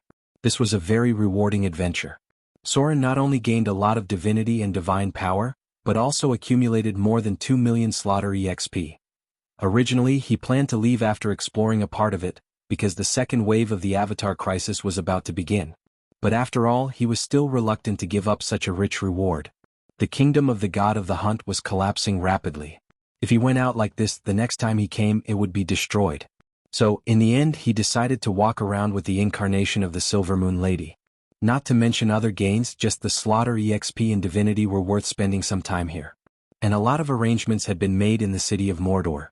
Even if Soren was not there, they should be able to get through this crisis safely. This delayed them for more than a day. Then both of them gained something, but at that time, the kingdom of the god of the hunt had shrunk too much. Without the support of divine power, the kingdom was on the verge of accelerating collapse, and they felt that it was impossible to get anything more. Soren and the Silver Moon Lady returned to the material plane together. That was when it happened. Just as Soren and the Silver Moon Lady left together and returned to the material plane through the barrier of the god's kingdom, they suddenly felt that they were surrounded by a force, and the nearby space was completely isolated. Be careful. Be careful. Lady Silvermoon and Soren spoke at the same time. Immediately, Soren's eyes glowed with the light of divinity. He then activated his tracking divinity, and everything around him was within the range of his divine senses. There didn't seem to be anything out of the ordinary. But this was the strangest part. Even with Soren's intuition, he couldn't detect any traces of abnormalities. This could only mean one thing, and that was that these traces had been erased by a very powerful person. And to be able to do this, perhaps only legendary rogues and rangers could do it. These erased traces itself was an anomaly, so Soren did not hesitate to activate his tracking clergy. In an instant, some scenes appeared in his mind. There was a cry of despair as a half-elf adventurer was stabbed to death by a dagger that appeared out of nowhere. The corpse was about 5 meters away from Soren, but there was nothing there. At the other side, an orc shaman's throat was cruelly cut, and the corpse was about 7 meters away from Soren. Then 3 meters to the side. An elf droll's heart was directly pierced by a dagger, and he couldn't react in time. Death replay. This was the ability of Soren's clergy. The power of the tracking clergy combined with the domain of death to create a replay of the moment of death. Almost all of them were killed in one hit. Before Soren came out, many adventurers had already died here. All of them were top-tier assassins, and many of them couldn't react in time. Someone is ambushing here. High-tier legendary assassin. Has the ability to completely hide. Doesn't reveal himself when attacking. Shit. It's the Shadow Lord, as favored one. The target is me. Soren's reaction and reasoning were undoubtedly top-notch. Just by looking at these incomplete scenes, he immediately deduced the general situation. Assassin. A follower of the Shadow Lord. They would never reveal themselves when attacking in stealth, so Soren couldn't see any of the enemy's figures. This was because the divine power from the Shadow Lord gave them the ability of permanent invisibility. Damn it. In the entire multiverse, only the Shadow Lord, who was in charge of the Shadow Clergy, could cultivate such a follower. His target was definitely not the Lady of Silvermoon next to him, so the only explanation was that he wanted to kill Soren. Soren was the god of half-elves and rogues, and he also had the Shadow domain, so he was the most dangerous competitor of the Shadow Lord. Soren killed the god of the hunt, Malor. So when the god of the hunt's kingdom fell into the mortal world, Soren was most likely to go there. The other party was ambushing at the entrance of the god's kingdom, so it was obvious that he wanted to kill Soren. Now, the most dangerous and difficult thing to determine was whether the Shadow Lord came in person. Gods were very afraid of death. The Shadow Lord might not dare to come in person to kill Soren, because the Lady of Night wanted to get the Shadow Clergy for a long time. She had always been a very cautious god. There was a faint sound. Just when Soren and the Lady of Silvermoon found that the space around them was sealed, and they couldn't use teleportation spells at all, there was an almost inaudible movement from all directions. It was as if a gentle breeze had brushed past. Assassin. The Lady of Silvermoon frowned and said slowly, "This is the Shadow Lord's follower. I didn't expect him to be ready to attack you so soon." In order to return Soren a favor, the Lady of Silvermoon warned Soren. The Shadow Lord wanted to kill Soren. If Soren came out alone, then the situation would be slightly more dangerous. But fortunately, he came out with the Lady of Silvermoon today, and these assassins obviously didn't recognize the avatar of the Lady of Silvermoon. They regarded her as a companion of Soren, and a very dangerous legendary spellcaster. Then, logically speaking, once the battle began, the assassins would have to eliminate the most dangerous spellcaster first. This was the law for thousands of years. Countless assassins used bloody lessons to warn the future generations that if the spellcasters were left alone, there would be many tragic consequences. Therefore, at the moment when the battle broke out, the Lady of Silvermoon became the first target of these assassins. On the contrary, Soren only faced 2 or 3 enemies. P.S. Search for the official account of the Buddha on WeChat. Clicking on the advertisement is equivalent to subscribing to it.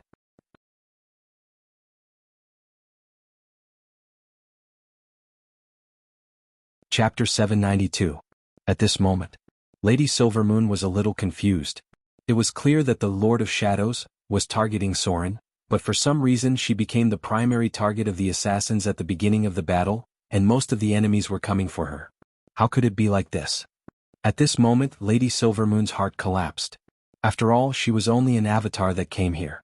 The battle in the Divine Kingdom had already consumed a lot of power, and now she was besieged by a group of legendary assassins. The situation suddenly became a little dangerous. The Lord of Shadows had a group of the best legendary assassins in the multiverse, and many of them were given a trace of divinity by the Lord of Shadows. For such an old god, perhaps the divinity was very rare, but 1 or 2 points of divinity was not difficult to obtain. This group of assassins could even threaten a true god in the form of a saint. The power of the divinity, space change. In the face of the enemy's crazy attack, Soren could not sit still at this time. These enemies had blocked the teleportation in advance, and only by relying on the power of the divinity could the seal be broken temporarily. Soren was not worried. After all, his close combat ability was still very strong, but he was not sure about Lady Silvermoon. If the teleportation spell could not be used, she might fall here. If the avatar died, Lady Silvermoon's body would also be seriously damaged, which was not something he wanted to see. An invisible force collided. There was a slight distortion in the surrounding space, and Soren's face showed a trace of shock. He failed. He did not break the dimensional lock. There was a trace of power from the shadow plane here. Greater energy shield. Lady Silvermoon was also an old god. The moment she was attacked, she activated an energy shield, and then took out a heavy hammer. It was her exclusive artifact, the Staff of the Waning Moon. 1, 2, 3, 4, 5. Although Soren could not see the figures of the enemies, he could lock the position of these enemies by relying on his tracking clergy. Assassins had the ability of permanent invisibility, which was also very dangerous for other legendary figures.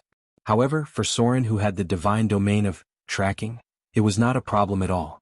As long as he could find a trace, he would be able to lock onto his target. This was also the reason why the Shadow King did not dare to personally deal with Soren, and even until now there was no trace of him. If the Lord of Shadows appeared, Soren could instantly use his tracking divinity to lock onto him. Shadow Hide. Shadow Strike. Transform into Slaughter. There were 7 legendary assassins who had attacked the 2 of them. One of them was a sorcerer who had the ability to cast shadow spells. They summoned distorted shadowy creatures and surrounded Soren and the Lady of Silvermoon.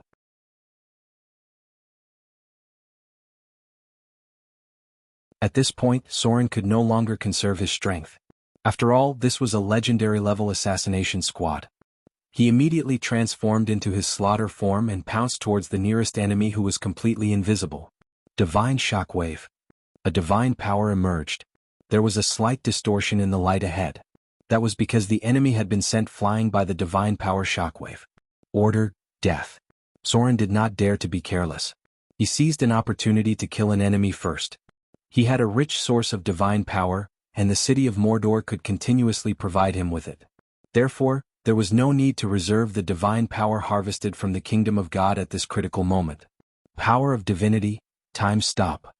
3 assassins appeared around the Lady of Silvermoon's body, and her high-grade energy shield was broken almost instantly. In this case, she could no longer retain her divine power. She directly used the power of divinity to activate time stop, and then swung out a heavy hammer. Blood splattered. However, the bodies did not appear. Even if death came, these assassins were still invisible. There's a shadow wizard on the left. Leave the rest to me. A blood-red glow appeared in Soren's pupils. With the growth of the power of the gods, especially after obtaining the domain of slaughter and death, Soren's mastery of the slaughter form became stronger and stronger, and the effect on himself became smaller and smaller. If he could master the domain of slaughter, he was afraid that he could completely get rid of the negative status of the slaughter form. The power of the domain of tracking was fully exerted. In Soren's eyes, these completely invisible enemies had nowhere to hide. Their ability to not be visible in their attacks was very dangerous for others, but it was completely useless for Soren. The slaughter form gave Soren a strong vitality. He no longer had to worry about being killed by these legendary assassins with a backstab, and naturally he could close the distance and fight hand-to-hand. Shadow Leap. The space seal seemed to only target Soren and the Lady of Silvermoon. These assassins could still use the shadow ability to travel. An assassin suddenly appeared behind Soren and seemed to be ready to backstab him. Intuition Dodge. In the face of the enemy's attack, Soren did not react at all. He did not even look back at all. Just at the moment when the enemy approached, he suddenly held the curved sword with both hands and stabbed backward, and then a stream of blood gushed out. In the entire material plane, there were not many people who could dodge better than Soren. These assassins actually wanted to backstab Soren. They were simply courting death. Backstab, pincer attack, shadow strike. All the assassins' sneak attacks were completely ineffective against Soren. It was as if he had a third eye and could easily predict any sneak attack. Stupid. Soren's mouth showed a cruel smile. In an instant, he rushed forward and stabbed the curved sword into a cloud of air. When he pulled it out, a stream of blood gushed out. He was the god of rogues and half-elves. Looking at the whole multiverse, who could know the ability of rogues better than the god of rogues? If these assassins attacked head-on, Soren might be in a bit of danger, but they actually foolishly chose to assassinate him. This was simply suicide. How could the god of rogues die under the assassination of a group of assassins who advanced from rogues? They were simply showing off in front of an expert. Shadow hide. Soren's figure disappeared in place. He felt that as the god of rogues, he should tell these naive guys what the real art of assassination was. P.S. Search for the official account of Buddha on WeChat. Clicking on the advertisement is equivalent to a genuine subscription.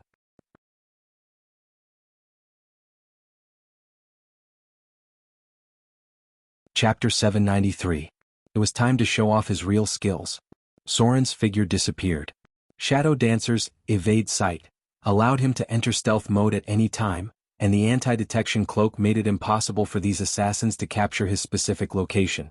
On the contrary, in front of Soren, who had tracking, these assassins who had launched attacks had nowhere to hide. One by one they were all locked onto by Soren.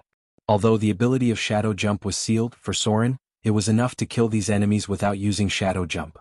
Backstab. A cold light suddenly appeared, and the next moment, blood splattered. These assassins did not break the stealth state until they were killed by Soren. It seemed that the Shadow Lord had given some kind of ability to their bloodline. A magnificent counterattack was about to begin. As the top rogue in the material plane, Soren was very familiar with the characteristics of this profession. These assassins were simply showing off in front of an expert. He did not know how many rogues he had fought in the past, and he was already very familiar with the assassin's attack methods. Hold human body spell. Lady Silvermoon seemed to be angered by the sudden attack, especially since the enemy's main target was her. After the goddess got angry, she started to cast human immobilization. Her spellcasting level was frighteningly high. Basically, as long as she caught the target, she would be able to cast a spell. Furthermore, the duration of Lady Silvermoon's spells was frighteningly long. As long as these assassins were held in place, they would basically stand there and wait for death. During this time, a child could stab them to death with a dagger. Retreat. After paying for nearly half of the casualties, the assassins finally couldn't take it anymore. They came with the belief that they would die, but until now, neither Lady Silvermoon nor Soren had been injured at all. If they continued to fight, they would be courting death. They finally gave up this assassination operation and prepared to withdraw from the battlefield. Want to leave? Lady Silvermoon's expression was quite cold. She raised her hand and cast stone to mud. Immediately, messy footprints appeared on the ground. These assassins were very powerful, but after all, they had not reached the realm of leaving no trace in the snow. Their path of retreat had turned into mud, and light footprints immediately appeared. Silver Blade of Gith. Change form. A silver ray of light appeared in Soren's palm, and it turned into a silver bow that was emitting a strange light. Divine Power Infusion. Sop. Sop. Arrows were shot out like a storm. Soren directly used his divine power to form arrows, completely saving the time of putting arrows on the bow. It was like an anti-aircraft machine gun shooting out arrows that blotted out the sky and covered the earth. He had already considered this method of battle.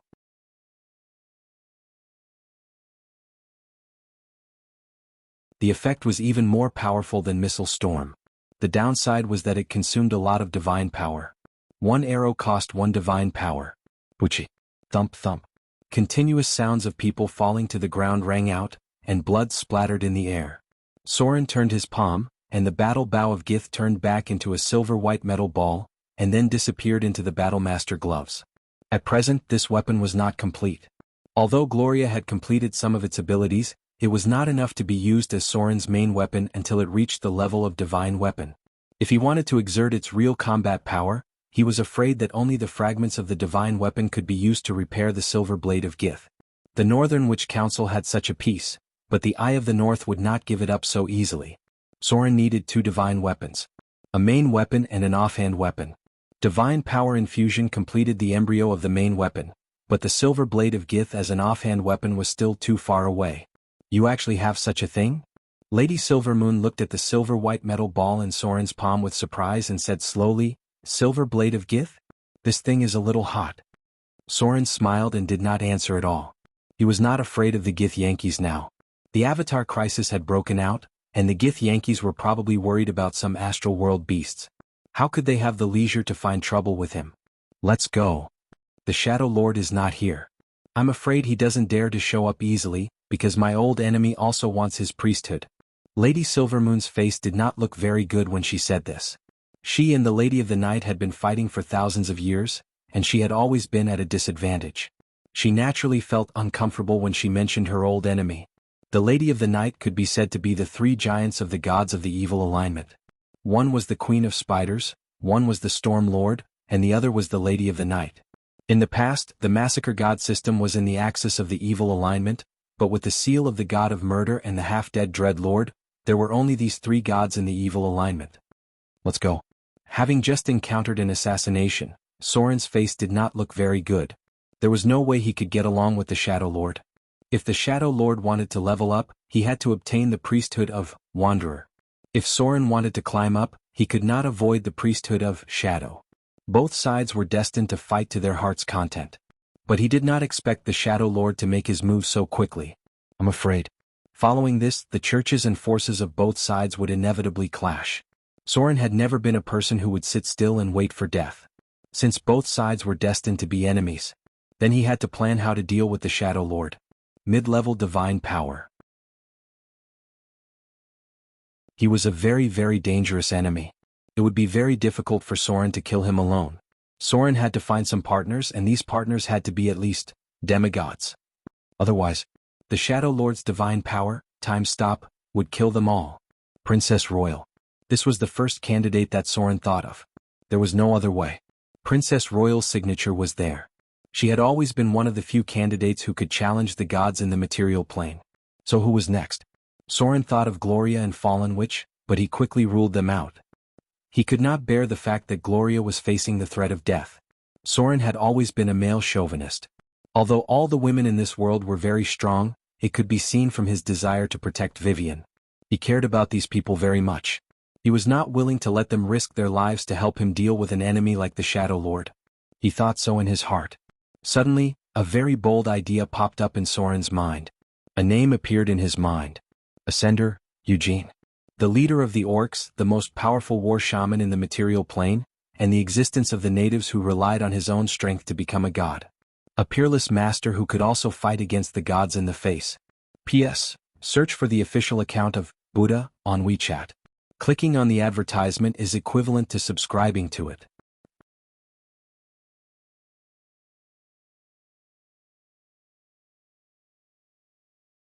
Chapter 794. Outer Islands, Mordor City. When Soren returned to the base camp, even he was amazed by the changes that had taken place here.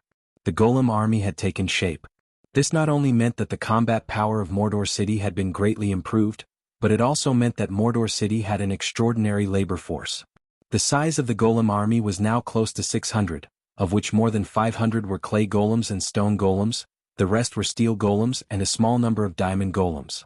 Because of the outbreak of the Avatar crisis, the material plane could now obtain soul crystals. The soul crystals dropped by creatures from the lower plane were continuously supporting the operation of the golem factory. Currently, 10 clay golems were produced in Mordor City every day, and these golems were immediately put to work after they were completed. When Soren came back this time, not only did Mordor City complete the task of flattening the mountain, but at the same time, the city hall had begun to lay out the canal system. Earth, water, wind, and fire. Soren was playing a very big game, far beyond the imagination of the mortals of this era. The golem puppets provided engineering ability beyond the era. The plan for the canal on Mordor Island started from the city. The first step was to dig a moat near Mordor City. Then, the moat connected the canal to the north and south of the island, and finally flowed into the sea from near Port Mordor. Flattening the mountain. Arranging the leyline node, this was the part that belonged to Earth. Soren not only locked the leyline node, but even the leyline energy of the entire island was artificially changed by him. All the leyline nodes were connected to the temple, and 12 satellite-like towns formed a network, connecting the leyline energy of the entire island together. Opening up the canal. This was the part that belonged to water. Soren would arrange a huge magic circle on the entire island of Mordor to converge the power of water elements into the entire island. This would not only affect the people's livelihood such as agriculture and irrigation, but it would also form a special elemental balance with other forces, and eventually form a special elemental tide. Then, Soren needed to make up for the power of fire. His idea was to raise a volcano in Mordor City. An active volcano that was suppressed by the power of the gods but would never erupt. This volcano would be connected to the power of lava, providing a steady stream of energy for the forging of Mordor City. Finally, there was the power of Chi. This was the most difficult one to control, and Soren still needed more trump cards to complete it. Perhaps this place should be simpler. In fact, Soren's plan was to transform the entire island of Mordor into the prototype of a floating island, and his plan of earth, water, wind, fire was equivalent to creating an independent demiplane system. A space barrier that could maintain stability even when separated from the material plane.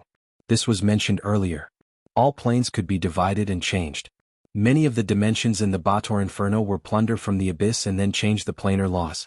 The erosion and annexation of the lower planes was very serious. The Queen of Spiders' divine kingdom was able to expand to its current scale by tearing apart a layer of space in the bottomless abyss and then integrating it into her divine kingdom. To put it simply, any plane could be separated by a great amount of power. It was the same for material planes. The island of Mordor, which was located in the outer islands of the material plane, was even more so. If it could be transformed into a floating city, then it could be separated from the material plane and enter the astral world, teleport to other spaces, or even drift in the sea of the astral world. And if it could be transformed into a demi-plane, then the island could even be integrated into the divine kingdom. Soren could move it to his divine kingdom. But this had to wait until the end of the Avatar crisis, and it required a huge amount of divine power to lift it out of the law barrier of the material plane. Thoughts on this point? Gloria and Fallen which more or less guessed a little, but Soren did not say it clearly. They thought that Soren intended to build a floating island. But in fact, Soren's ambition was bigger than they thought. You're back. In the City Lord's mansion, Gloria smiled and helped Soren take off his cloak. She hung it aside like a gentle wife and then said softly, Vivian's condition is very stable. It should not be long before she can integrate with the power of divinity. Soren nodded when he heard the words. He opened his arms and hugged the beautiful witch in front of him. He bowed his head and kissed her on the lips. Thank you for your hard work. Gloria smiled softly and raised her hand to gently lift up a strand of her long hair. If Soren was not in Mordor City, then she would be the mistress of Mordor City. Many decisions and tasks were directed by her. At present, Gloria's performance was almost perfect in all aspects. Otherwise, she would not have the support of Mordor City. Even after the ambiguous relationship between Soren and Princess Anna came out, everyone in Mordor City thought that she should be the first matriarch. Gloria not only had beauty, but she also used her wisdom to convince the upper and lower classes of Mordor City. Mother said that the Golem army is almost ready. Gloria did not leave Soren's arms, but leaned lazily in his arms. Her eyes seemed to be a little intoxicated. She exhaled and said, We have spent too much energy on the wizard tower in the Shadow Plane. Now it's practically ready. Maybe we should take it down completely. Was the Golem army ready? Soren's eyes lit up when he heard the words and he said in a deep voice, Is the diamond golem enough? That's good. Let's march into the wizard tower tomorrow and take it down completely. They had been delayed for too long. The internal defense system of the wizard tower was too powerful. Without more than 70% confidence, Soren would not dare to attack it. He was a true god. But Soren was now in the holy form, and he had no ability to resurrect people at all. Most of the gods in this catastrophe did not have the ability to resurrect people. If someone died, they could only die completely. Only when Soren was connected to the kingdom of God and restored the power of the divine form could he resurrect some people at a high price. No. All the gods were just ridiculously strong legendary professions. Ahem. Fallen Witch's figure appeared. After seeing Soren and Gloria together, she could not help but cough slightly, and her expression seemed a little strange. But soon she returned to normal and talked to Soren about marching into the wizard tower. Originally this was nothing.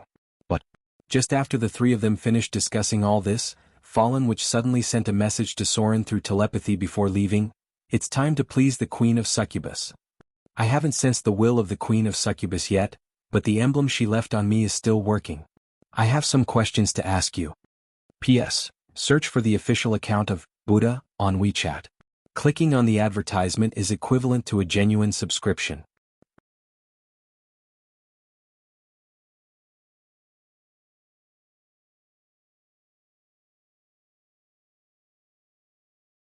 Chapter 795. The Fallen Witch's words obviously startled Soren. However, he covered it up very well. But even if Soren's acting skills were getting better and better, how could he hide it from the pure and intelligent legendary witch Gloria? Gloria obviously realized something and couldn't help but take a deep look at her mother's departing figure. She frowned slightly. Now this matter was not urgent. The succubus queen was also within the scope of the outbreak of the Avatar crisis. Soren was not worried that the succubus queen would do anything to the Fallen Witch for the time being. But if this matter was not completely solved, it would definitely be a problem in the future. The emblem on the Fallen Witch was connected to her soul. Soren could only erase this emblem in God form, at a certain price, and this action was very likely to anger the succubus queen. Therefore this matter could only be put aside for now. To completely solve it, it had to wait until the end of the Avatar crisis. What followed was naturally a rare leisurely time. Gloria was particularly enthusiastic tonight.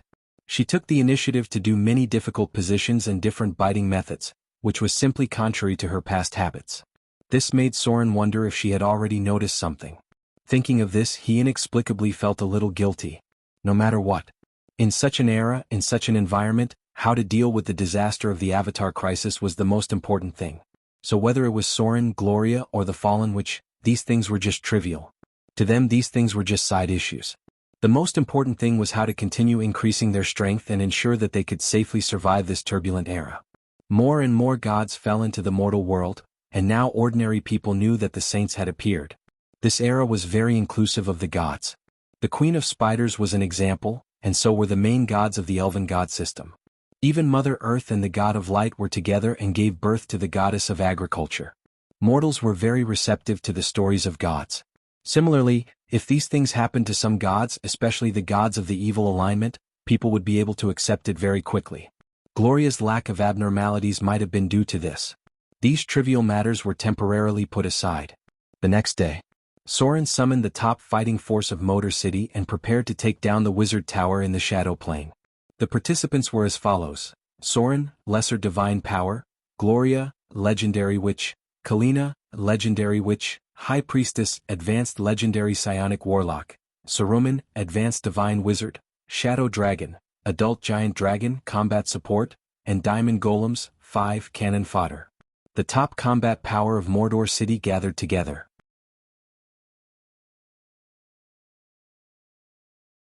Originally, the giant was also part of the combat unit, but since it had just reached the legendary realm, it didn't have much of an advantage over the Diamond Golem, so Soren decided to remove it. Otherwise, a legendary seed of Mordor City would fall here. The Shadow Plane. After Soren left for such a long time, the Shadow Plane had also changed a lot. First of all, the entire wizard tower was isolated by layers of magic circles. The two legendary witches personally divided the place from the Shadow Plane and turned it into an independent space that was very close to a half-plane. They had cracked part of the mystery of the magic lock, and now all the laboratories were within the range of the magic lock. In this way there was no need to worry about the Shadow Lord. In case he found this location, Soren didn't have to worry about him breaking the magic lock and affecting future plans. One thing must be explained here. The Shadow Plane was the Shadow Plane, and the Shadow Kingdom was the Shadow Kingdom. The Shadow Lord's kingdom was in the Shadow Plane, but the Shadow Plane was not the Shadow Lord's kingdom. He was not strong enough to control a plane, and there were other gods' kingdoms in the Shadow Plane. The magic lock had been repaired. The most eye-catching thing in the entire Shadow Plane base was a piece of flat land with a radius of about 1 kilometer. It was separated from the surface, and with the power of the elemental furnace, it was suspended in mid-air with a levitation ring. According to the requirements of the floating city, every inch of the foundation under this land must be blessed with the spell, Mud to Stone. Now Soren didn't have so many wizards to mobilize, so this was just an ordinary foundation that couldn't withstand any attack. In the center was a huge, elemental furnace. The golem factory had been moved to this floating land. At this moment, with the power of the elemental furnace, it was constantly producing clay golems and stone golems. These two golems had the lowest requirements, and Mordor City currently had enough soul crystals. On the side of the laboratory was the magic-powered armor. The two witches hadn't completely cracked the Thaling Battle Form exoskeleton magic energy battle device. It was very difficult to even make it work, so they just sealed it nearby. This should be the top alchemy craft of the Wizard Tower. The diamond golems were ready. After such a long time, the two legendary witches' progress was also very fast. They had obtained part of the magic lock's authority and directly opened a passage. However, at this moment, a beautiful figure suddenly appeared, and then a group of doll girls floating in the air flew over. Please let me join as well. I won't drag you down. I'm also very curious about what's inside this wizard tower. It was the legendary puppet master girl Alice. There was a group of exquisite doll girls floating around her, but one thing was different from the past.